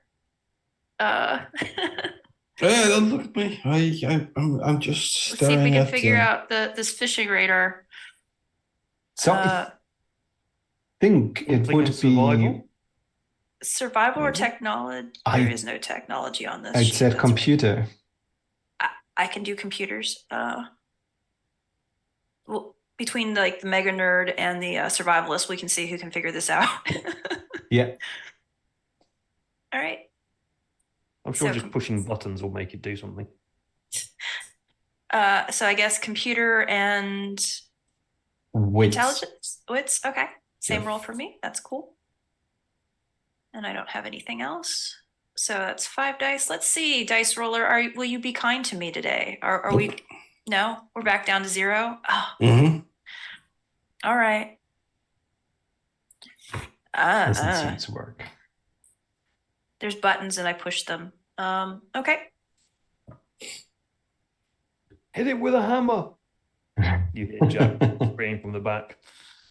Won't work. So you have to rely on your eyesight. And I think this is wits plus investigation. Probably. And Well- is that for everybody?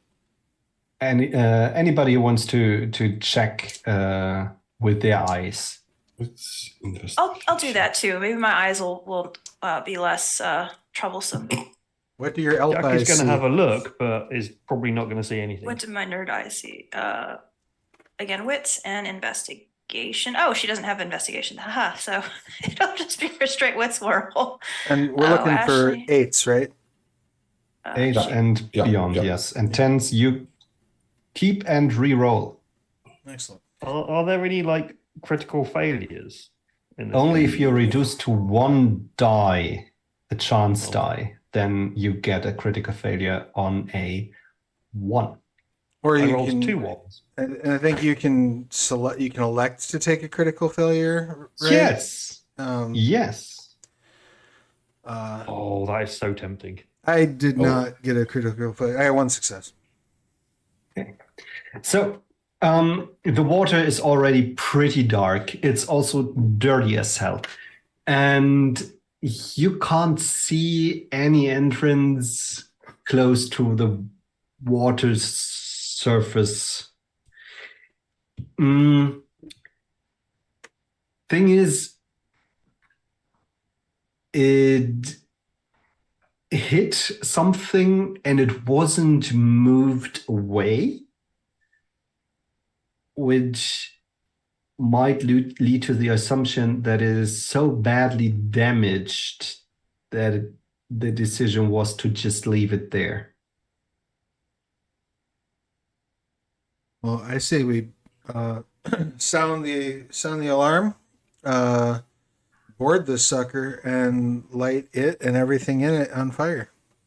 If this has just been abandoned here, there's likely fuel in that engine. That you would- might that not want to will- be around when that fuel catches. Oh, probably not. Yeah, but I Yeah. mean, Just as well, if we need more accelerant, he says, taking a swig out of one of his random bottles. well, I mean, my plan was we get over there. I just start soaking things with this Bernie juice I have in the fire extinguisher. When we find something that looks vaguely humanoid, we soak it extra good, and then we light everything on fire and run. Don't Brilliant forget, we idea. need to stake it as well. Julie explains as the crew is starting to get on the ship. I'm not Yeah, going to ask if it's- anyone wants to stay back.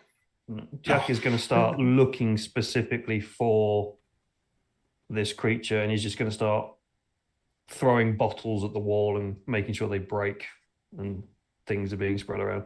But it's gone inside and is actually looking for this creature. Has a bit of wood in his hand, ready. Mm-hmm. So, Jack, Baz at this point is just literally crouched down, rifle ready, covering Jack as he's doing his dumbassery by making too much noise at the moment. Julie's just spraying the area, trying to make sure that like everything is, if Jack is generating like puddles of accelerant, trying to make sure that there's a nice line between those puddles where I'm spraying. Sounds good. So, as everybody is rolling their wits plus composure roll, 1 or 2 minutes have passed since you sent the signal to Isaac. And then there is this eerie sound from the bowel of the ship. Something very deep in there. It's just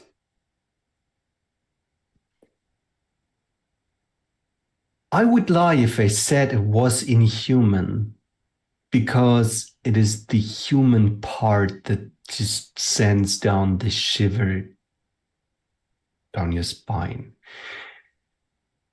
It is strange, angry pain, but fundamentally, you are sure these are human vocal cords making this sound.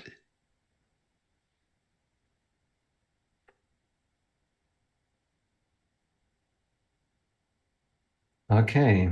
Ooh, we get some nice successes here.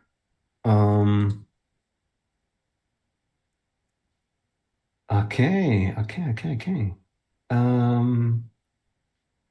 Travis, what do your dice say? I had 3 successes on that. Oh, On that wits and composure.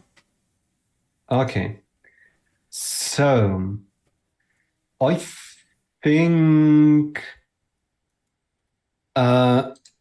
what Julie notices is, well, the bridge is on some sort of tower structure. It's built up from the deck and higher up in the air. And as you got onto the boat and took in your surroundings, you noticed that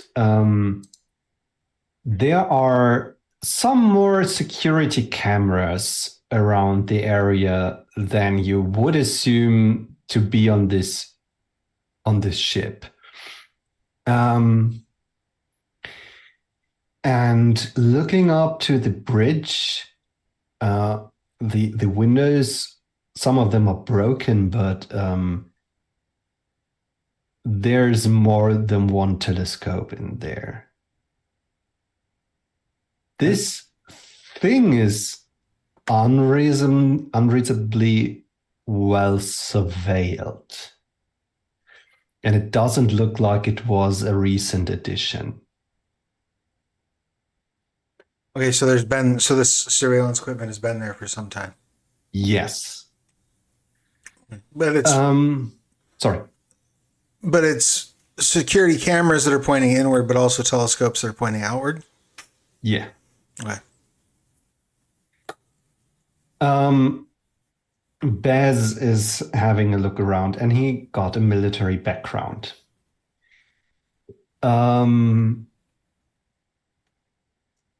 You are pretty sure that this, at some point, was part of a military fleet. And from there were clearly changes made to the ship.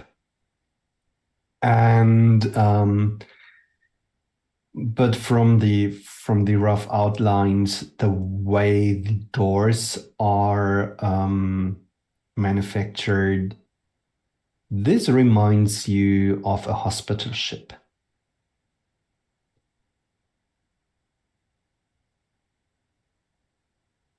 And as you get closer through the doors, you see, there's some of these signs that would direct people into the right directions for operation rooms and stuff like this.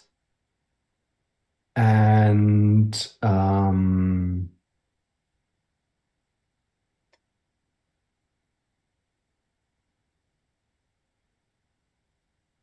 thing is, as you get a closer look at some on some of the signs, you also find bullet holes, markings from ricocheting bullets. Are the bullets exploding outward, so where we are, or are they exploding inward, so we can see the dents of where the bullets are going into the metal and stuff like that? You take some time to make these observations because of the relatively close space and metal workings around you. So I imagine they would flip Both off the ways, wall yeah. several times, and you're pretty sure there was a fight inside of the boat, not on the deck. Troubling. Increasingly troubling, especially with the cameras pointing in. And any blood stains? Since you're mentioning it, yes, there are some bloodstains. Also, the dragging tracks. Somebody, how many successes did you have? Also I 3, got right? 3. Yeah, okay. So I can tell you some things. So you're looking for blood traces and you see, there's blood, and you'd say from different events. Like there's relatively fresh blood on the deck from something being dragged into the ship. Somebody probably being dragged into the ship. And there are definitely older ones, like really, really dark, probably a few years. And can I follow? Well, Jack will follow the drag marks. Yeah. We should stay together. Jack starts to stuff a rag into one of his bottles. Gets his Ashley lighter will out. go with Jack. Julie's not gonna get left alone, so she'll follow. Are we like? Do you think you know where the thing is, or are we just following? The ominous blood trail inward. Animals drag their food back to where they live and sleep. I'm guessing this thing eats people. It tried to eat me. It's eaten a few other things. Blood trails, logic dictates we follow them. It's going to be there. It takes parts off of people, so. That's a good plan. And I'll make sure I'm spraying along the way so that there's a nice trail of accelerant.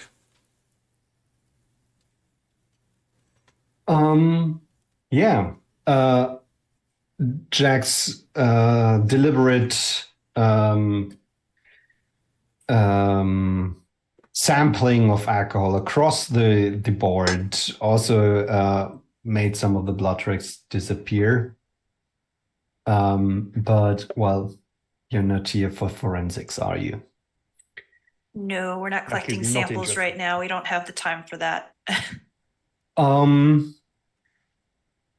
You're getting into the ship. The track is leading you down several metal stairs.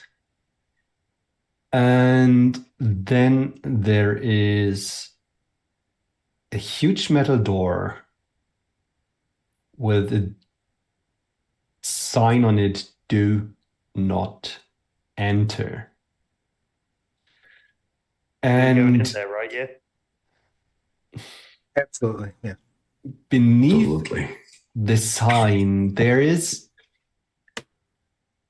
an engraving that has been damaged. It looks like a elongated globe with longitude and what the other thing is, Latitude. lines across it. It's just flattened a little bit. And there might have been something else on there. Now, does this look like something that was? You said engraving. Does this look like something that was like carved in, like by someone's claw, or does this look like something that was manufactured onto? Manufactured. I probably used the wrong term. Like a logo that had been. Yes. Yes. What Jack kind of is logo trying to is think it? of a. I'll just take a picture of that. Jack is desperately trying to think of a flat Earth joke at the moment, but is failing miserably. So we're going in here, right? Baz, get your rifle up. Julie, get ready with the spray. I'll open the door and we go in. The Oh. door opens, but there's some resistance because it is slightly unhinged, as if something with very great force forced it open. And now it's just in this steady state of never fitting well again. And Does as it open towards us or away from us? it does open towards you, yes. And as you open it, you see a small chamber with another door on the opposite side. Same manufacturing work, but very broken. Beneath you, there is a metal, the floor is a metal grid, and there are shower heads in the ceiling. To your left is a large window to a very small second room with 2 working stations with broken computers.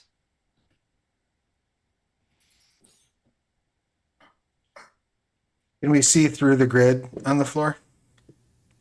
It's just a hand deep, and then there is a closed metal flooring with something for liquid to just go to.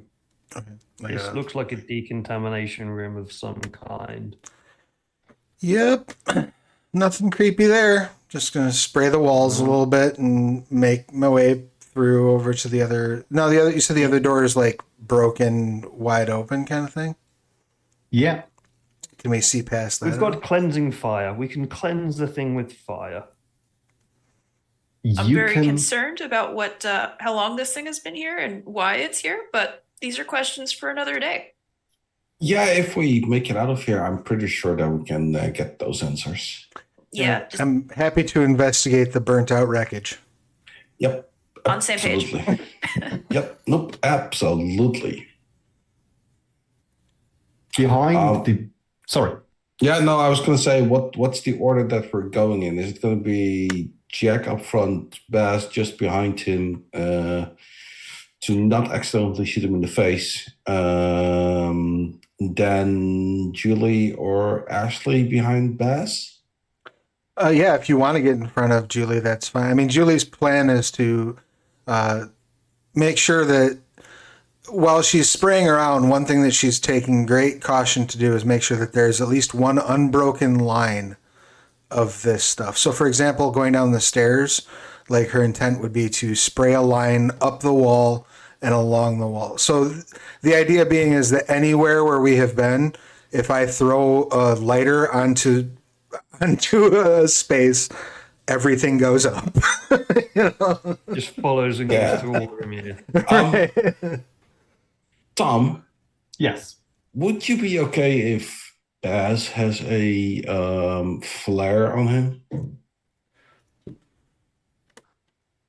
Yeah. Okay. Just in case, so he's got it So- nice within reach. I was going to say, hopefully not currently lit. That would be No, bad. no, no, no, no, no. Oh, that would be bad. No. But yeah, I'm hoping that we all brought electric battery-powered torches and we're not just walking around with a lighter going, it's dark in here. we have cell phones. I am just very happy that I know that you will have to run back through a corridor just filled with gasoline and alcohol in the air. Yeah, Yeah, we're going to slide and slip. There's like wet blood everywhere. It's going I mean- to be perfect. On the Yes. bright side, the fumes will get us real high, so we'll have a great time the whole time. That yeah, we're we doing didn't it. think this out very well. So if we survive this, rebreathers, I mean, painting masks for the future, or fast Axie 11. God, yeah. But yeah, This she's gonna- at the back of the group. She's just like, she has a gun. She's okay with it. She's just gonna be at the back and hope she doesn't need it. Jack, before we go through the door, Jack looks at the bottle, looks at Julie, decides that the alcohol is better spent elsewhere, drinks half of the bottle, puts it down, takes out one of the wooden stakes because he knows now that this is it, and he just walks forward straight into the room. Okay. I'm just hoping Baz is behind him. Baz is right behind you. He's lighting you up with his light on his assault rifle.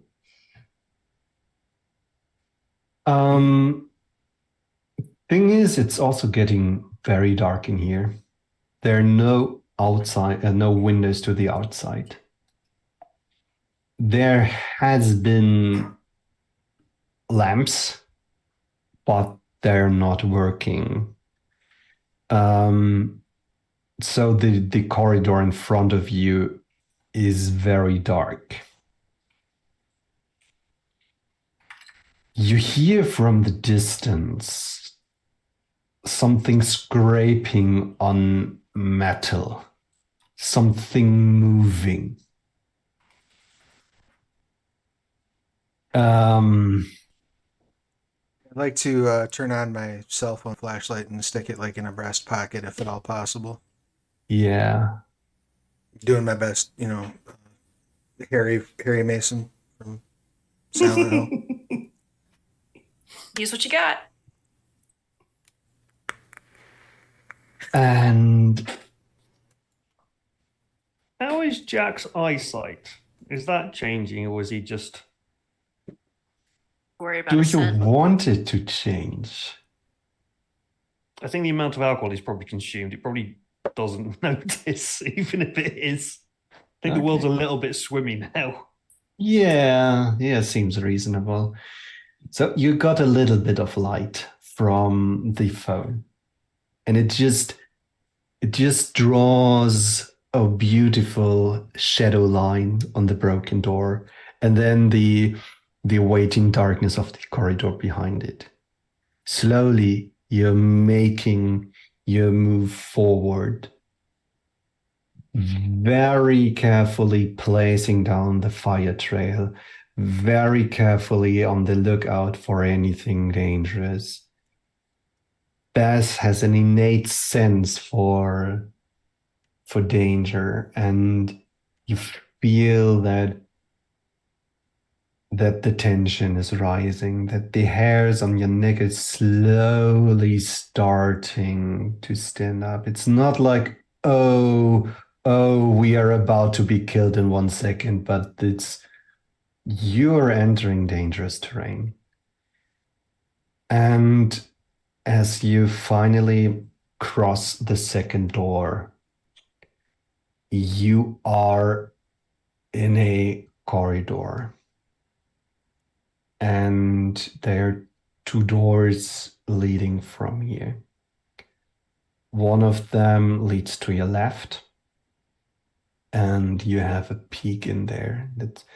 looks like it's basically a mess for the crew, a gathering room. Behind there might be some barracks, sleeping places. But and to the right, you have some storage area with very well mantled and protected storage containers. There is a wall of fridges, some of them with locks. And the trail is leading you forward, further down the corridor. You follow, and there is another door. And it is basically the door from a submarine with a giant wheel to lock and unlock it. And it's just a smidge open. You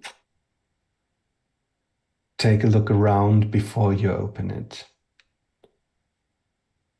And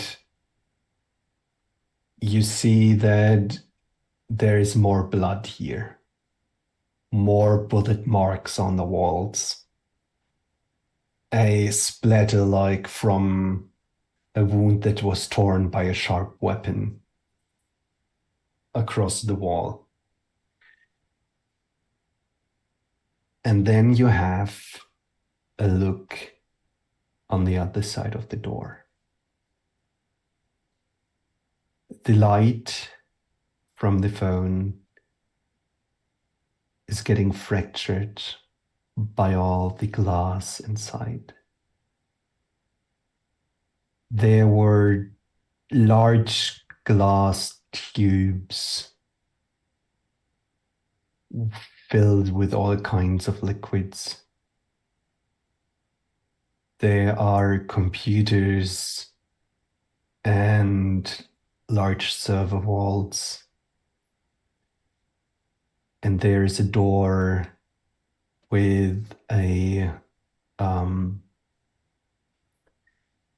sign on it, operation room.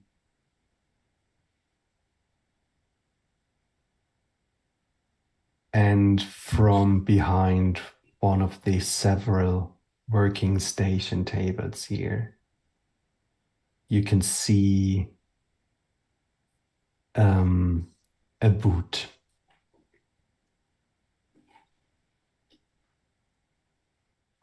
Is that connected to a foot and a leg and a person? Probably, but it's just you can just see the tip of the boot at this moment. You have to enter the room, go around the working station, and then you can see. If Jack, or sorry, why do I keep saying Jack? If Baz moves the rifle that way because he's got the flashlight on it, would it be more, how do you call it? Obvious, or highlighted? I think we have like a obstruction, like an actual obstruction in the way. Yeah, okay, but that would then basically be seen by Baz with the flashlight on the rifle, if there's really an obstruction or not. Is the boot behind something, basically? Yeah, And it is what behind something. What is it behind? Is the flashlight lighting that up for us? It's a counter. I'm struggling with words today. Table. It's a desk, a working desk, and it is. You can't look through it. So like It's probably bolted down. So possibly someone's lying behind like a counter. Yeah. Yeah. I will not very stealthily at all leap over to the other side. We're not in the room yet, are we? Julie can be. She can enter the room if she wants to. I'm all for progress. Step in and leap over and like wildly spray whatever is there.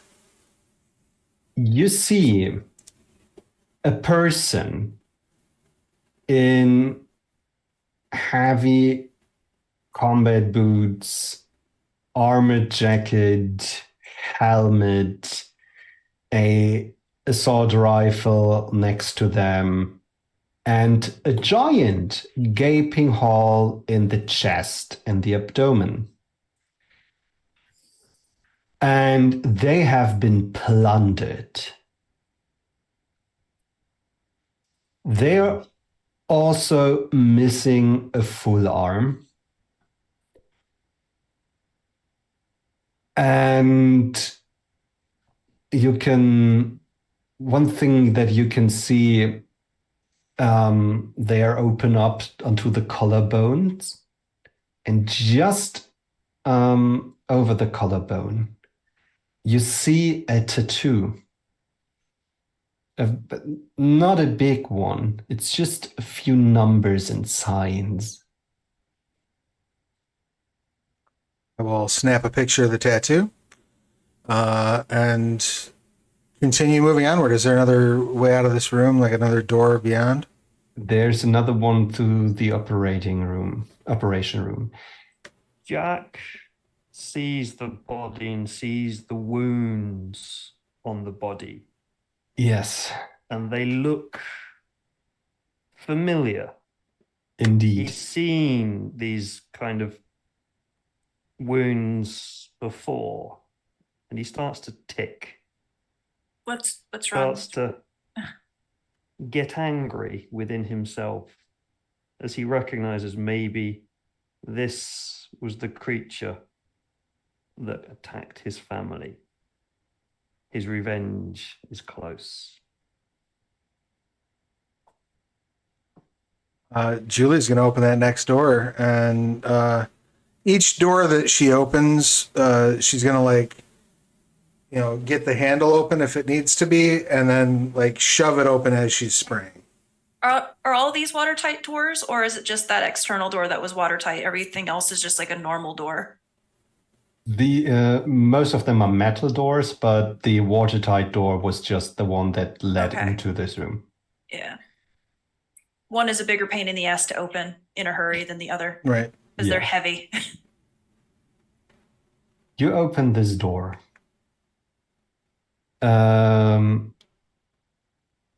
It does look like a emergency room on steroids.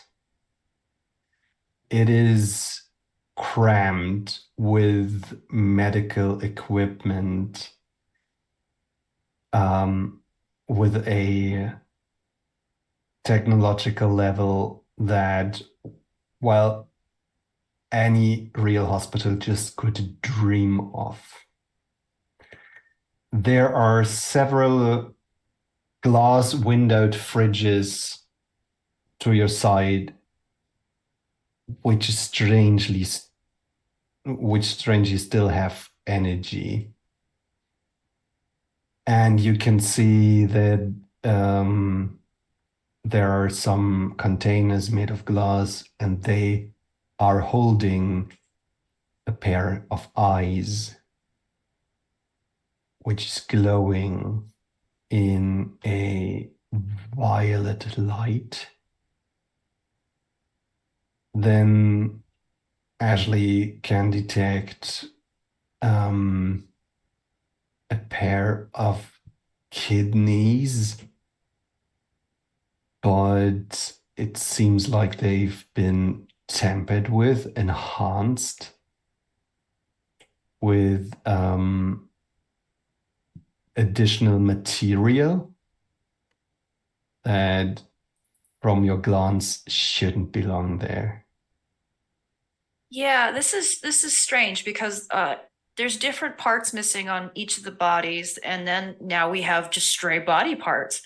So this is all kinds of bad. Obviously, this isn't natural.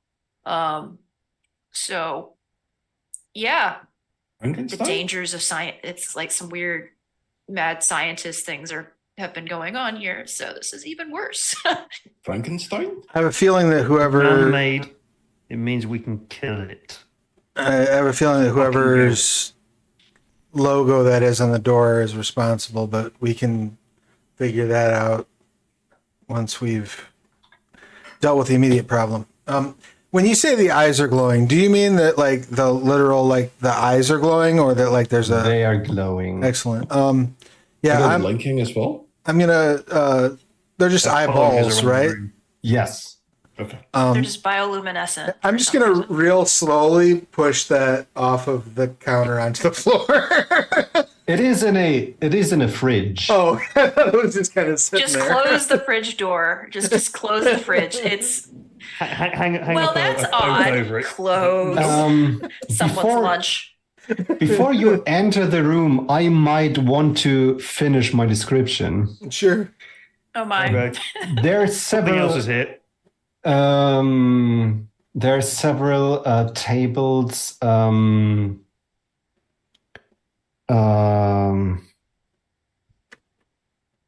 ah I'm surgery tables, and they host some bodies. One of them is making just the slightest movements. It has been tethered down by strong metal bands, and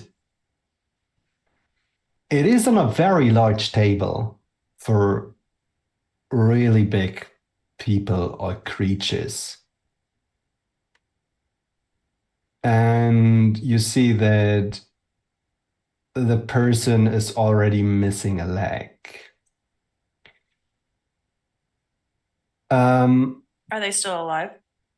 They're probably not, but Maybe. Ashley They were moving, so we'll check Um, carefully.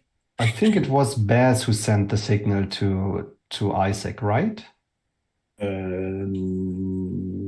Sure. Can do that. You get a notification that you got a new message. Quickly check. The message doesn't load, but it's from Isaac. It's a twitching body, right? Yes.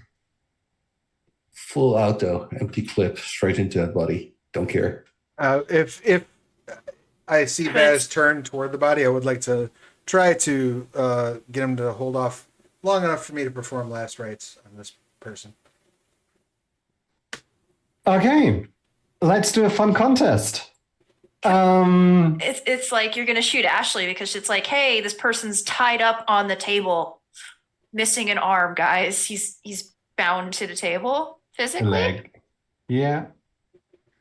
But, well, better to shoot it or not. We'll see. That's dexterity plus firearms and dexterity plus, well, Julie, brawl or actually persuasion. Yeah, I was hoping to just talk him out of it.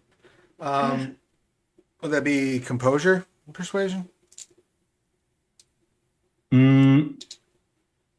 Maybe, yeah.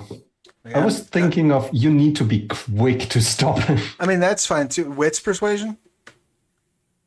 Sure. Which persuasion would be better than you? Which persuasion would be better than you?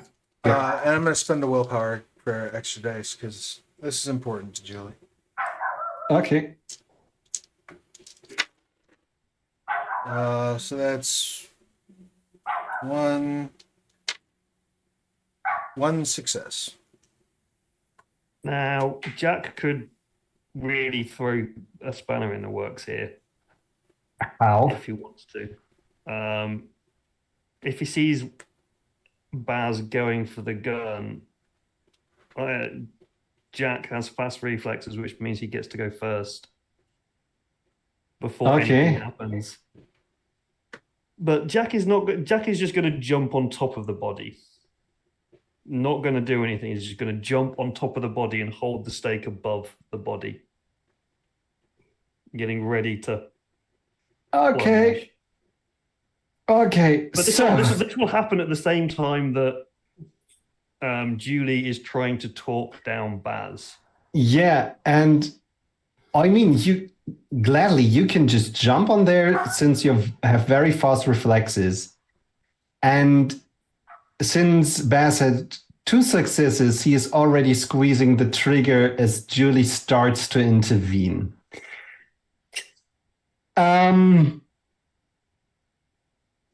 What's your defense, Jack? 4. 4. Okay, great. You're not being hit. But the bullets. I trust the army guy to shoot properly. He shot very well, but also there's somebody trying to talk him down and somebody jumping into his line of fire. So Jack once again survives for unreasonable reasons and jumps on the table. Julie tries to intervene, but the bullets are already riddling the body of somebody who reminds Jack of the murder victim. Oh no, you haven't seen him. Of some guy. It's a dude. This is clearly some fellow. Yes.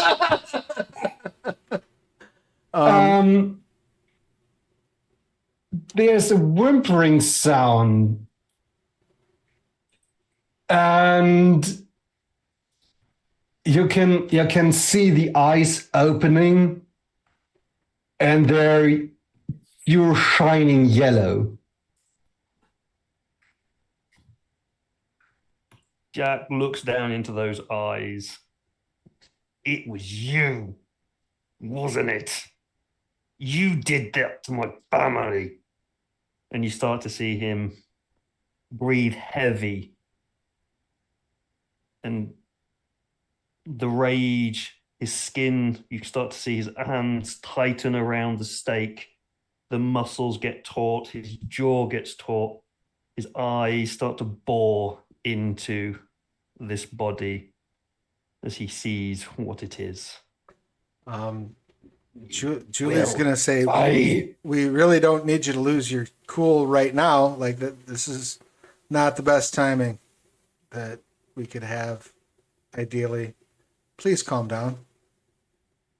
This thing killed my family. Your bullets won't work.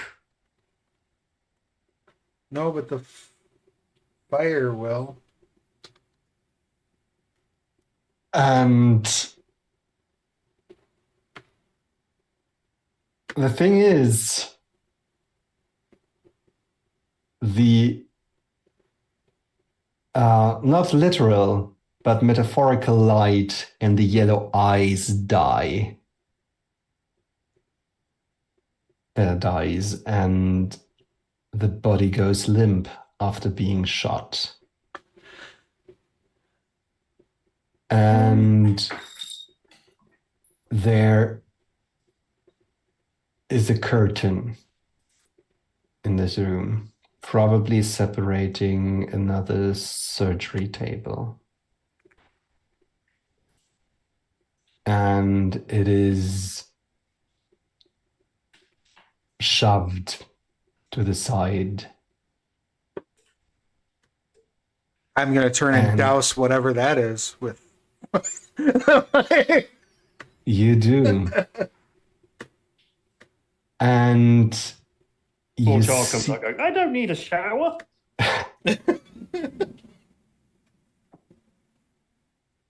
And you see someone emerging from there.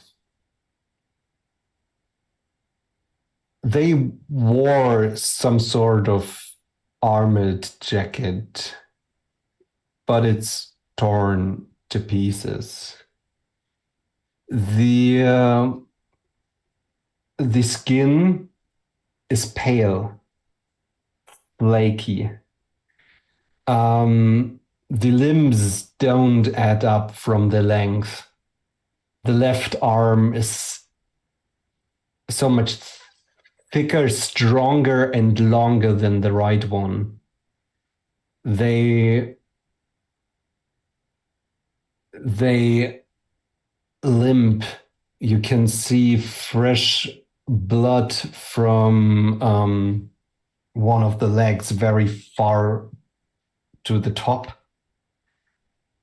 And it looks like there has been some sort of surgery going on not too long ago.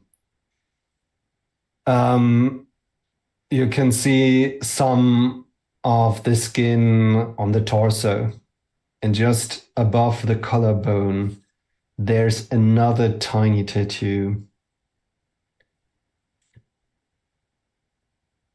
And the person, look at Jack, and as they're being drowned in house-made napalm,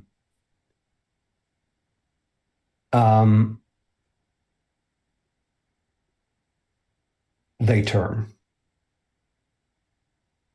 The thick, long left arm turns into the claws and the muscles of a werewolf. At the same time, the face is illuminated by a strange bluish glow. And from the open mouth, you can see a fiery shine from the throat glowing up.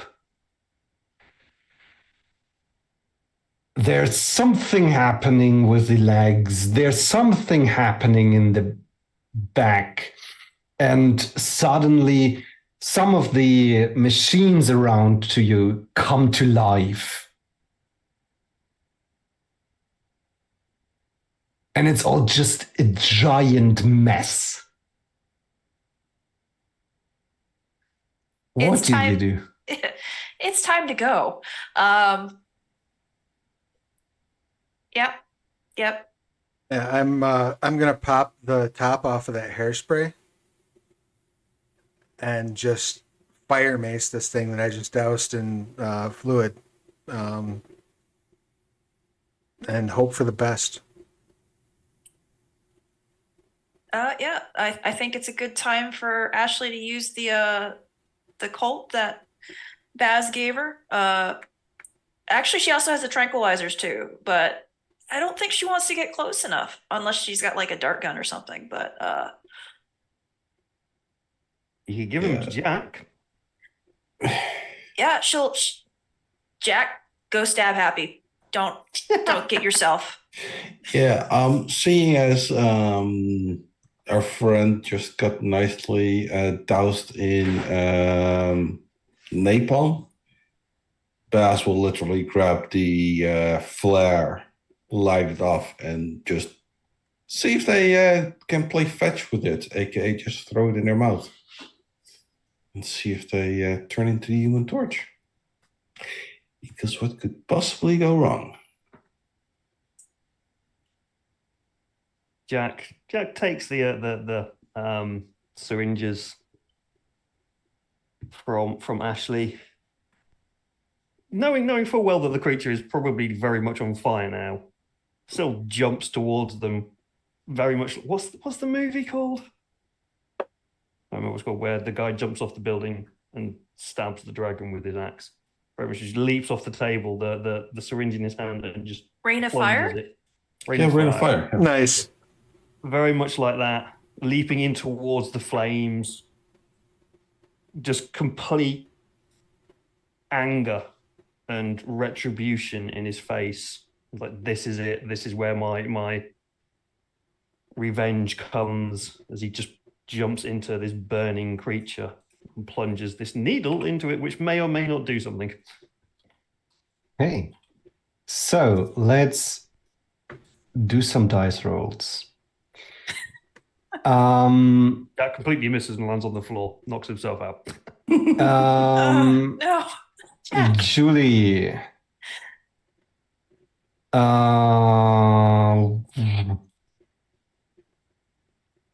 It's either firearms or athletics. I would like to lean on athletics if I could. I would And assume dexterity, probably. yeah, I'm going to spend a willpower for 3 extra dice. do this. Baz, Mm-hmm. it's straight dexterity plus athletics. Throwing a weapon is dex plus athletics. Jack is probably strength plus brawl. I'm also going to use my last willpower point. Risk it. It would Risk count as an action in the hunt. And if you succeed, you get 2 dice, 2 willpower back. If you fail, you have a dramatic failure. I'm hoping I succeed. I have 9 dice doing this now. What's the worst that could happen, right? I mean, I rolled 8 dice and I got 1 success, and I have no willpower left. So I have willpower left, but it's not my turn yet. You could. I'm going to do this very dirty, so we're not gonna have an initiative or something. Okay. But you have 1 spot, and then I will do something, Okay. and we will try to make this very quick. All right, I will roll my 3 dice, and because she's trying to do it quick, she's not really composed right now. Are you shooting? Yeah, I was gonna shoot. Okay. Good. Yeah, And I got she's not gonna go wrestle it. She's not that sort of gal. She's not built that way. And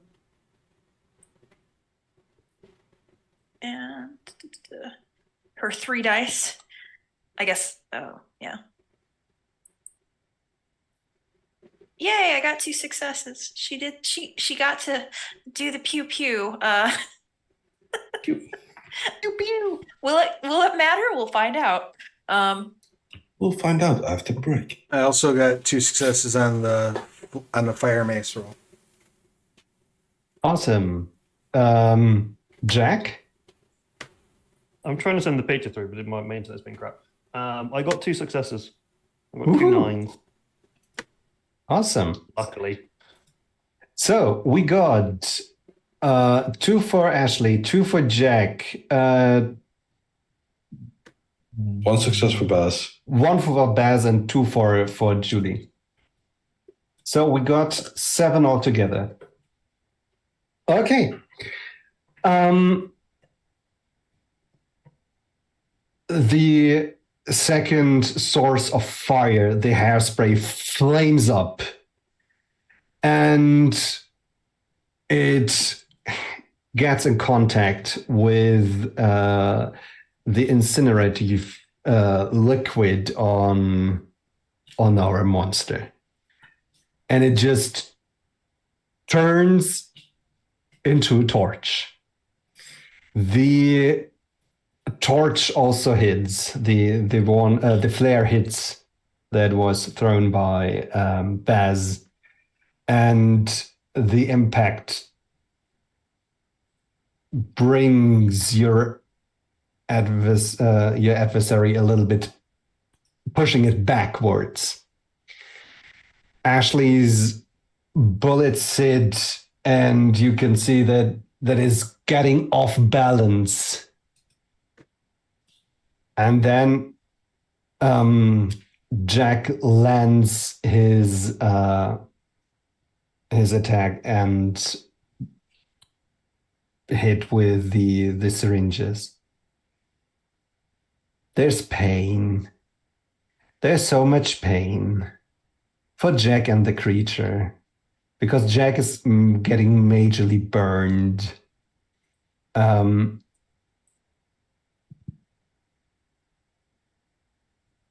I'd say it's probably 2 lethal damage, but at this point, we are more on the narrative scale of things. So you are very much in pain, and so is the monster in front of you.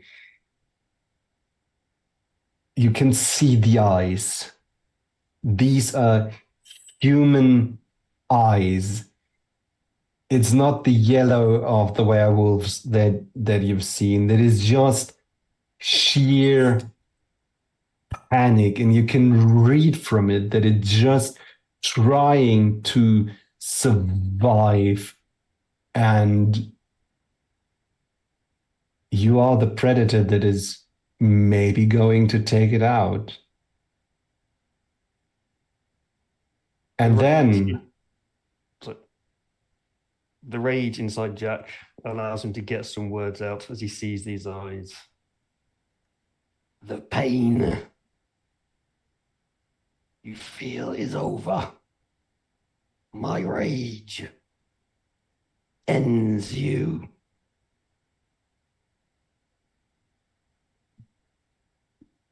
I will adapt and overcome you.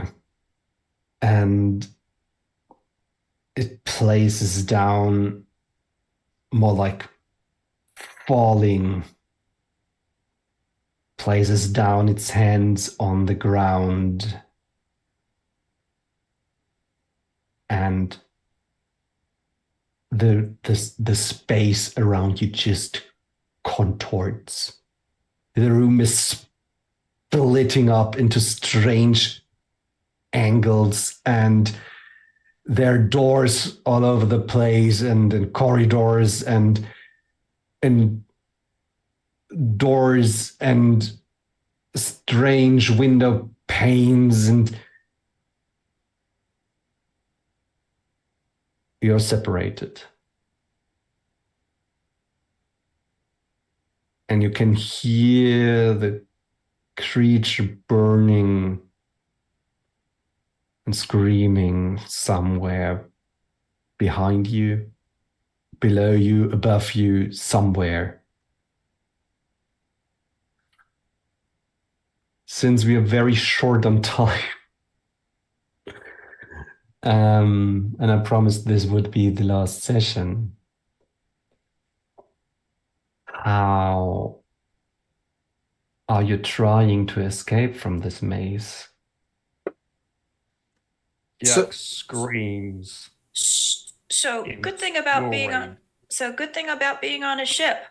All the emergency exits and emergency hatches are labeled on the wall, and there's usually more ways to get out, especially if we're that like close. So like we can follow the nice day glow in the dark things and just follow that stuff out. We don't really have to navigate.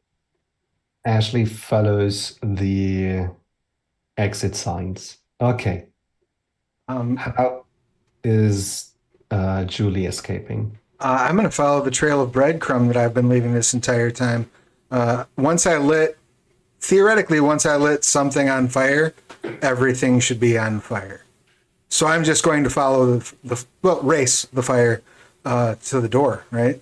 Everywhere that there's a line of fire, I'm going that direction toward the thing that's not on fire yet, and hoping that will take me eventually to an outside place.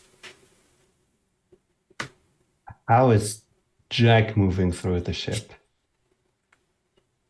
As the creature disappears from his grip, lets out the loudest roar, guttural, bestial sound that he can, and just starts tearing the building apart, looking for the creature. It's complete. Is the fire that was on him, because it's napalm, it's not going out. His nerve endings have burned. He doesn't feel the pain anymore.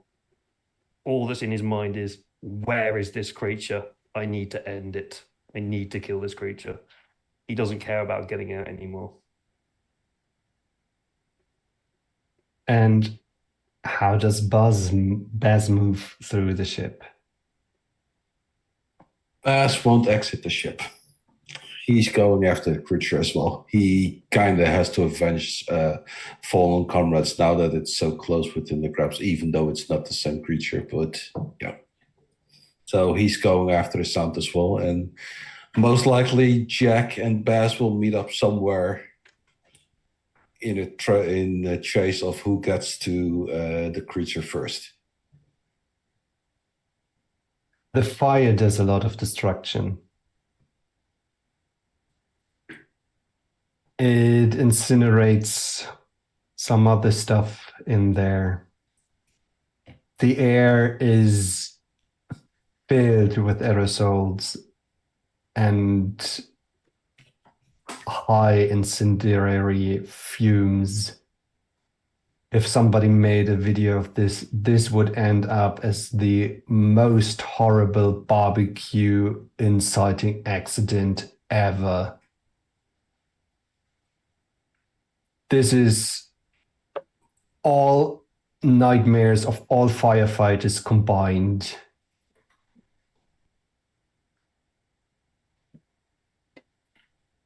Maybe there's a chance, relying on the heavenly powers of a certain ring to escape. I don't know. I'll absolutely do that. I'll be happy to spend my last point of willpower and ask the powers that be for a little extra oomph. You basically created the perfect fire funeral for the cell of yours. It is just like a Viking burial ceremony with the ship being lit up and all of you being on board. It is up to you to decide if you survive.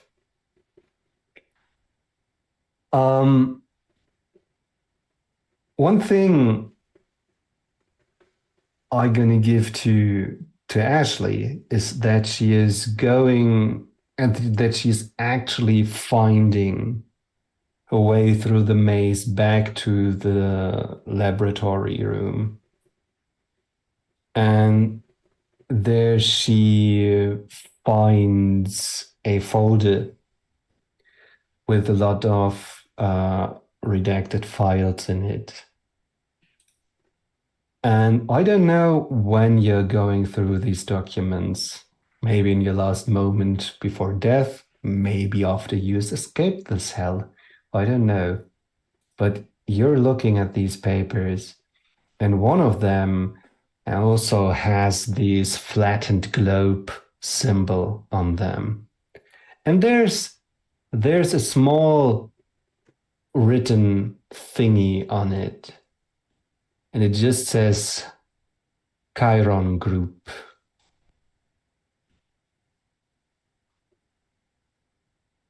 And there's the sound from the deepest decks of the ship. Something important is breaking. Water is getting in. The surface picks up on the burning liquids, and instead of extinguishing it, it just spreads the fire even more while it's just submerging anything else. We hear fighting from the depth of the ship. But we don't know who won. And this is the end.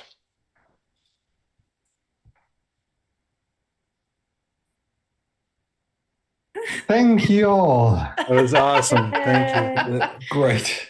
Good ending. Very much Hunter the Vigil is mostly getting set up for doing all the investigation, and then like, oh my god, what the hell did we just do? Planned ourselves right into a TPK is what we did. Oh yeah, we did. It's like, oh shit. As soon as we started talking about fire and burning his lair down, I was like, I knew this is Right, exactly yeah. where Yeah, he was this is- gonna this is go. good. Yeah. That doesn't end well usually. Going to the bowels of a ship. It's like, oh great. Great. It's watertight. It's Hunter. It's Hunter. You find the thing, you maybe kill the thing, but you generally die as you do it. It's like, and the werewolves don't have to deal with us anymore. We killed ourselves. Yeah, We possibly it was killed a- ourselves. It was a win-win for those guys. Yep. Oh shoot. That was fun. Thank you. Yeah. Thank you, That was a hoot. Thank you.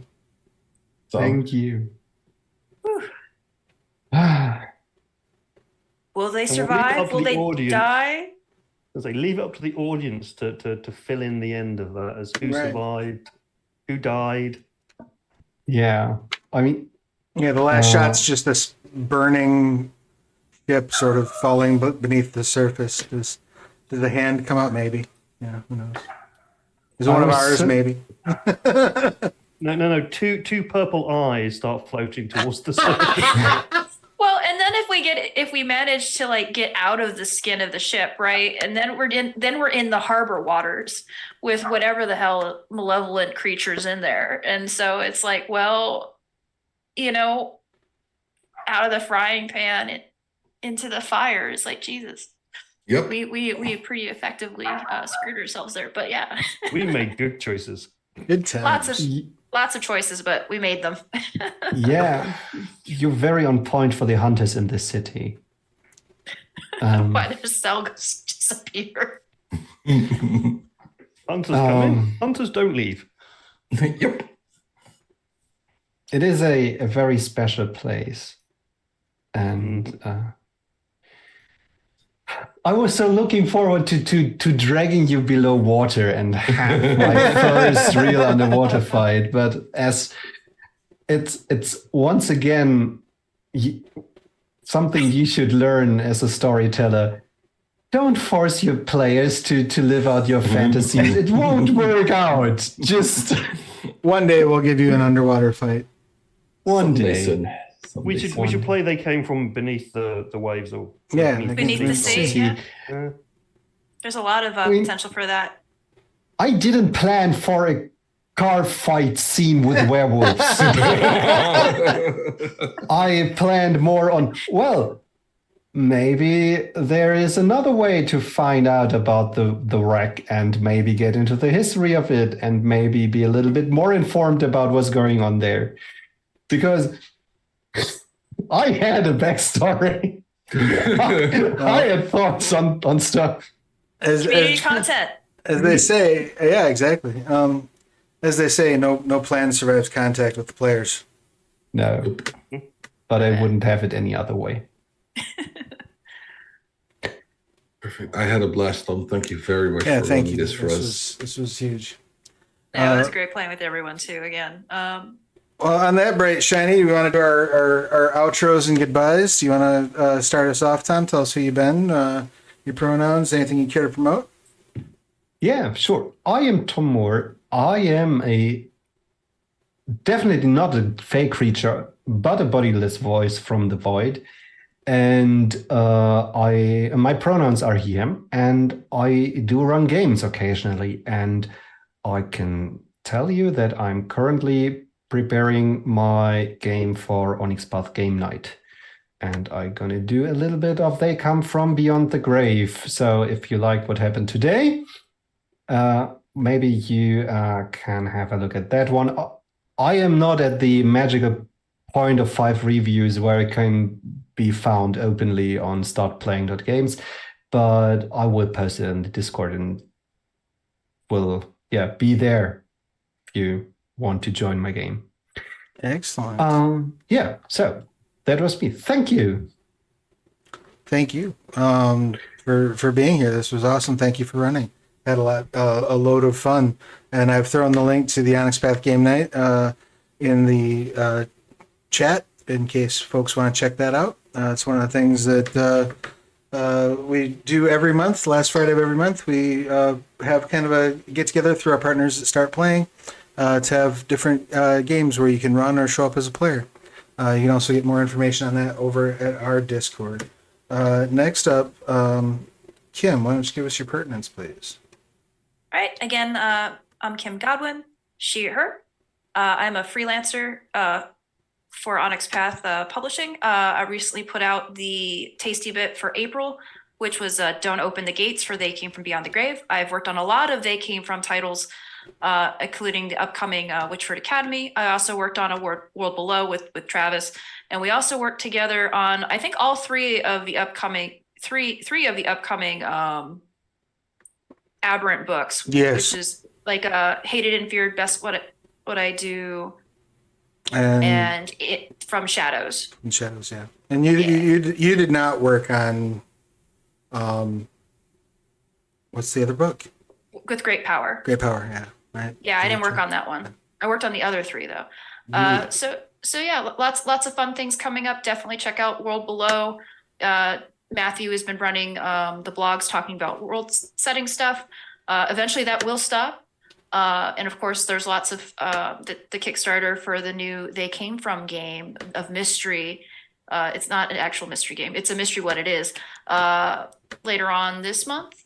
But and of course, I'm on all over social media, Twitter and Instagram. I am Kim Godwin 18, and then my website is KimberlyGodwin.com. Excellent. Next up, David, all of your pertinence, please. I'm David, pronouns he, they, and I played the lovable Cause Trouble Jack. I do freelance writing for many different things. I was hoping to say that my latest work was out today. It's actually going to be out tomorrow over on Drive Through RPG. It will be a book on how to use divination in your games, or use it as storytelling in your games rather than a rule set. There's a lot of history about divination in it. That is called Eye to the Void. It will be out tomorrow on PDF. It's quite a chunky book. It took us a while to do. So there's that. I've got some other stuff on Drive Through as well for various systems. Over there, I also do occasionally, I'm on Darker Days Radio, where we do a lot of the Chronicles and World of Darkness stuff and various other stuff now. I also am a storyteller. I sometimes stream when I have access to decent internet, and do folktale stories for a podcast called The Drunken Storyteller. I am on the socials, but I don't exactly interact on the socials. I'm averse to society. But yeah, it's at the Drunken Store 1. I think it should be down there if you want to check it.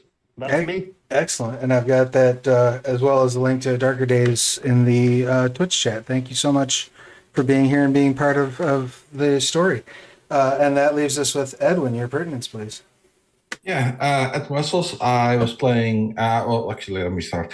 At Wessels, he, him. I was playing Barry Blackwell, aka Bass, a former soldier who saw some horrible things going down and decided that revenge is a dish best served cold, but in this case, more fiery.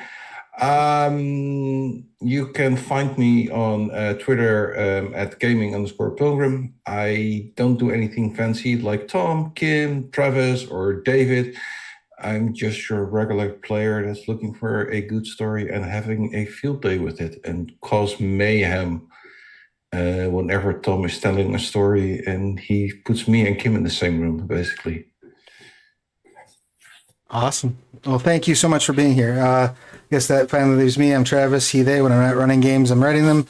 Most recently, I developed Vigil Watch: The Kelder Mountains for Scarred Lands, which just came out. Oh, 1 second. And I would like to direct your attention over there. Once again, it has been an extreme honor and pleasure to play with y'all. I am very grateful for the opportunity. Thanks again, Tom, for letting me come over to this side of the screen. And those of you who are watching live, hang out. We're going to be doing a raid, and we'll see you all again real soon. Till then, get your shots. Take care of yourselves and each other. Bye, everybody. Bye. Bye.